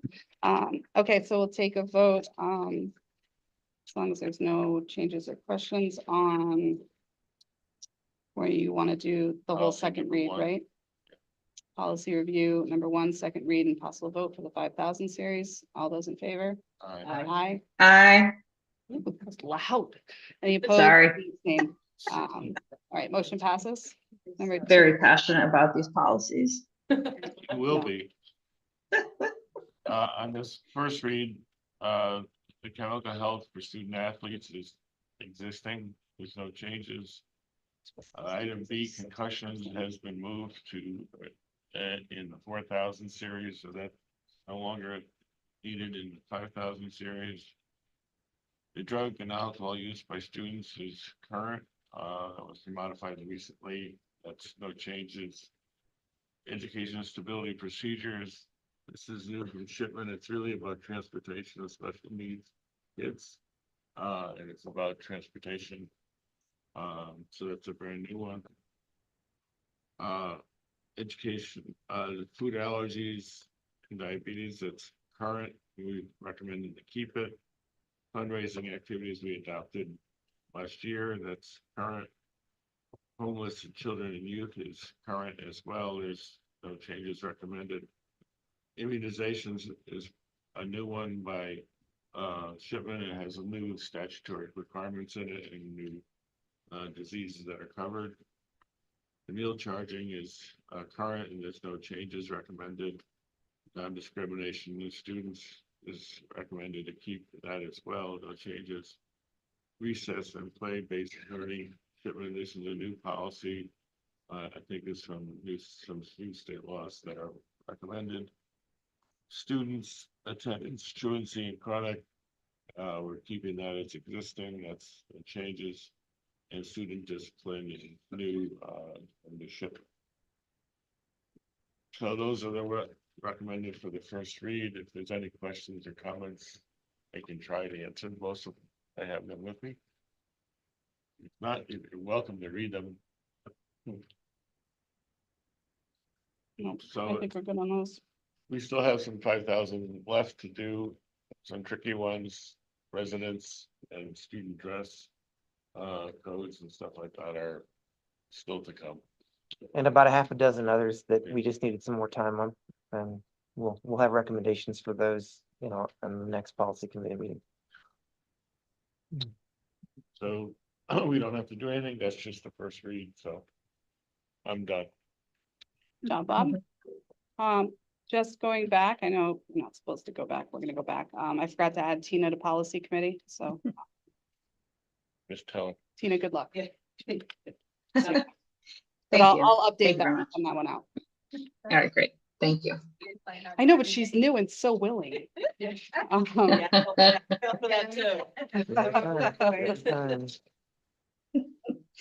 did? And she's here, man. She's here. Voluntold. You love building committee and policy. All right, with that said, number 11. Public comment. Do we have any in-person public comment left? Yeah, We both want to go. yeah, go ahead, Maureen. Come on up and hang out. You just pull the mic. The question, is there any conflict on Monday with any town meetings that might be happening at the same time? Has somebody checked that? I haven't checked it, but Because there's a lot of meetings on Mondays. I don't know when they are, but just maybe double check that. You can check. Yeah. Because some of those people will want to be there. we'll look at times. We'll want some of those people to be there. Let me put it that way. I solved the communication problem. We need mini videos of Kim talking about the numbers, literally on YouTube. I'm serious. No, like, and I mean, and Oh, TikTok we channel. all for know Kim. about video now, right? People's attention span is like 10 seconds. I'm talking like 20-second videos of clips of that, and people will watch it and shut the comments off. Yeah. Oh, poor Kim, she'll die. She's like, don't put my face out there. What was, oh, and just lastly, my statement at the beginning about the Facebook comments was not to diminish the validity of some of them. Many of them are valid comments. What I should have said is that the forum to make those comments is here, not on Facebook in an echo chamber, where some of the people making the most comments for months on end, and like how these, I don't even know how much time people have, and they're not here. So like make the comments here, email Doug, email Lindsay, email everybody, call them, do that. It's just, Facebook is just not the forum, and our community feels way too comfortable doing that. And it's frankly a waste of time and energy, which I just don't understand. And that's it. Thank you. Thanks, Maureen. Tom, come on up. Just, Thanks for holding on. Yeah, really. It's just through one meeting. I'm sure I'll do it again. Yeah. But a point of clarification, this goes back to Kim's numbers here. The 25 million in improvements for the 5 schools, how much of that is designated for Strong in the high school? That's zero. That is Zero. Zero. Okay, because later on it says, here it says, where is it here? It says, what happens if no action is taken? It says the estimated cost of basic capital improvements and repairs on all 5 buildings is No, it'll be estimated more at than 25 million. We'll correct it before it goes Okay, out. so it is, so that Yeah, thank doesn't you. include anything for Strong or the high school. Yeah, Okay. We'll All right, update So that sentence there is not accurate. correct. We'll fix it. Thank Right. you for catching. And then the other issue is this table doesn't reflect any state reimbursement money either, right? For the 25 million in improvements, correct? Correct. Okay. But- So, okay, Right. and that's this is something like that it's could be something that we achieved. reimbursed. it could be achieved if we applied for it, right? If they pursued that option. Applied and approved, yeah. Yeah, Right, right. most likely would be approved, and then that would just free up a little bit more money to do maybe something else. Right, needed. right, right. But the Or- mill rate numbers don't reflect the state reimbursement. Right. Because it's anticipated the full 25 million. Will be bonded. Yeah. Okay, Yep. all right. And then so most of the savings is coming through the operational savings. Correct. That's what you guys are thinking. Yep. Okay, all right, thank you. Thank you very much. Good question. We never had a beginning. Yeah, we'll fix that. All right, is there any, we do have some online public comment. Looks like, Michael, I'm gonna allow you to talk if you give your name and town, and you go ahead. Yep, can you hear me? Yeah, we can hear you. Yep, I'm Michael Heiligman from Middlefield. I had a couple of questions and comments. One just briefly came up at looking at those policy reviews. I've never really paid attention to that. I don't know what they are, but the Pledge of Allegiance one stood out to me. I don't understand what that is. I don't know if that's saying that you guys are going to be getting rid of reciting the Pledge of Allegiance. I don't know. I just want to say I attended my son's elementary school field trip, and it was amazing to see all the kids, get up and do the Pledge of Allegiance. So I don't know if that's a policy on removing the recitement of it, or just, I understand if people don't want to do it, that's their personal preference, but No, it's just an that's- updated policy from Shipman. okay. It just, you can click on, if you go to the agenda, you can click on each one of those policies. Yeah, I clicked on it and it just recites what's stated in, ct.gov. It's just not clear if you guys are getting rid of the reciting of the Pledge of Allegiance No, or, not. yeah, okay. Thank you for that clarification, because that wasn't clear in that policy. Yeah. The other, I guess, comment I had was with the new school vote. I think with the bonding, I think some of the confusion is, and maybe I missed it, and I've just heard from other people, it's like we have to vote on the full 76 bonds, the full 76 million. I think some of the concern is we have to do that before the state approves the grant or whatever. So I think there's a lot of concern in the community that if we approve the bonding for the 76 million, but then the state doesn't give us, what you're estimating is going to get, then we're, us as the taxpayers are stuck for that whole amount. And it just wasn't clear if we approve the bonding of the 76 million and then the state, say, denies our claim for whatever reason, we would not go forward with building a new school, right? Or Yeah, would we? we've said numerous times we would not move forward. Yeah, okay. I may have missed it then. Sorry, tax specifically what you're voting for is to authorize the cost of the 76 million with state reimbursement netting the 38. So Okay. state reimbursement did not happen, that would nullify the positive vote anyways. Okay, gotcha. Thank you for that clarification. And the last point, I know I'm beating a dead horse here, but I think there's a lot of the concern from my perspective, just looking outside in. Again, I'm 100% for the single K through 5 school. I voted for it. I hope we can get there. I think where a lot of the community was lost was, again, it's been spoken, the interim plan, right? I think last year I attended that vote in person. A lot of us spoke, a lot of the community spoke afterwards, and I think the community felt unheard. I think there was a petition last fall after this interim plan was voted in, and there was, a lot of opposition against it. And I think the community, a majority did not agree with this, and we felt unheard. And so I think that's the failure of this past referendum is because of that. I think, from my opinion, looking outside in, I understand it's probably way too late, that things have moved, teachers are packed up, everything's moved, but I do feel that the work you guys have done on the planning for the new school, I've attended the meetings, I went to the community forum on them. I've personally watched everything, and you guys have done great work with the new school. If you would have put that effort back into the interim plan, it felt rushed, right? And that's what the community felt like. It felt like it was a very rushed decision to make such a big change in our district. And I think it just really upset a lot of people in our community. And I think some of the opposition against the new school is maybe not for the new school, but this interim plan.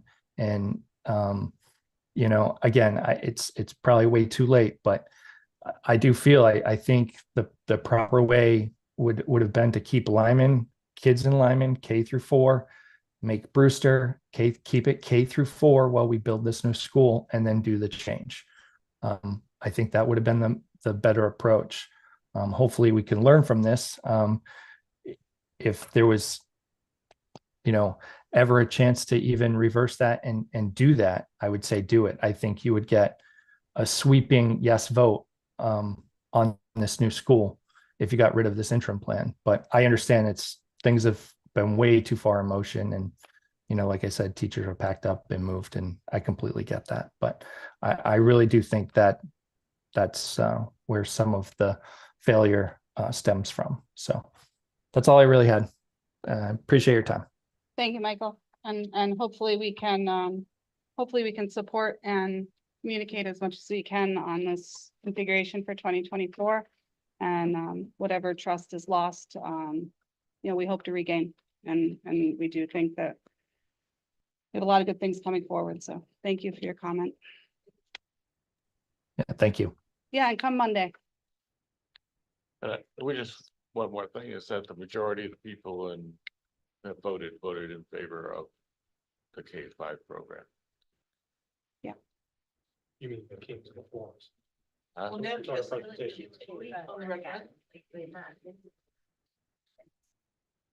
Yep. Okay. With that, let me see if there's any more. Is there any more online public comment? You could raise your hand.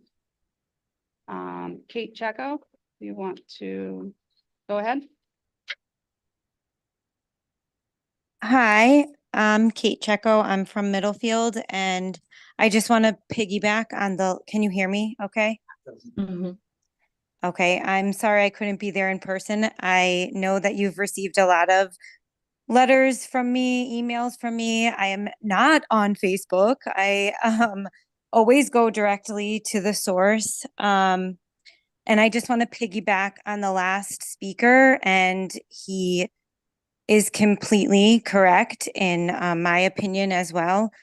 I think having our students just uprooted from their schools and their plans and their vision for being with their siblings, and having dismissal times at the same time for the parents. I've been waiting for them to have the same time. I changed my job to get them out at the same time. And now it all just was uprooted, and it was very fast. And we did not have an opinion. We didn't get to vote. It was just done. And I've let you guys know that I felt this way already, that I think people were really turned off by that. And I also agree, he said it much more eloquently than me, that if this was reversed, people would be voting yes, but many people are voting no because they're upset by this. Our kids come first, and they're upset. My son he went to bed. I'm like, I'm sorry, I gotta share my opinion. He's like, yeah, I don't want to go to Lyman. I'm like, it's still there. And it just, like, even these same kids are going to be affected with the 5th grade. And I get it, like, this is your last proposal and you're trying to get like your vote, yes, but like these are our kids. And just going to administrator saying, can you handle having 5th grade at the middle school? Of course, they're going to say, yeah, we'll do it. They'll have their own section. But I'm a teacher, not in this district, but I know how it actually goes. And yeah, they'll do it. They'll make it work. But my kid isn't going to have the same 5th grade experience that other kids around the state, that other kids in this district have had. Like, no matter how you slice it, like it's just not going to be that way. So these unfortunate kids that are in these grades that are getting moved around, those are our kids. They're not just a number. They're not just it's talked about just like, oh yeah, well, they'll go there, or they'll do this. And for us parents, like, that's all we care about is the happiness for our kids. So yeah, we're going to vote no. Like, we felt very like that part of it didn't come across, that was a caring part of it. So I also just wanted to hop on to take my 3 minutes to say it publicly too.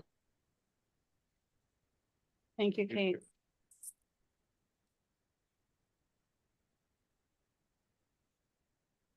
If you're able to, Kate, we'd love to see you on Monday. Well, we can have some discussion. I'll be on Block Island, but I hope it goes well. Well, enjoy your trip.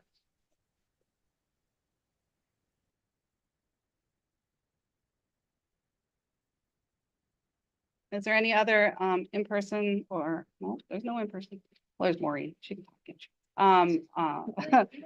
Online public comment, if you could raise your hand or just unmute. I think I allowed everyone to talk if you're having issue. All right, I don't see any other public comment. So with that, I'll take a motion to adjourn. So moved. Second by second by Lucy. All right, all those in favor? Aye. Tina, go to bed. I'm going to bed. Good night, everybody. Thank you, Tina. Bye. Because that's dedication.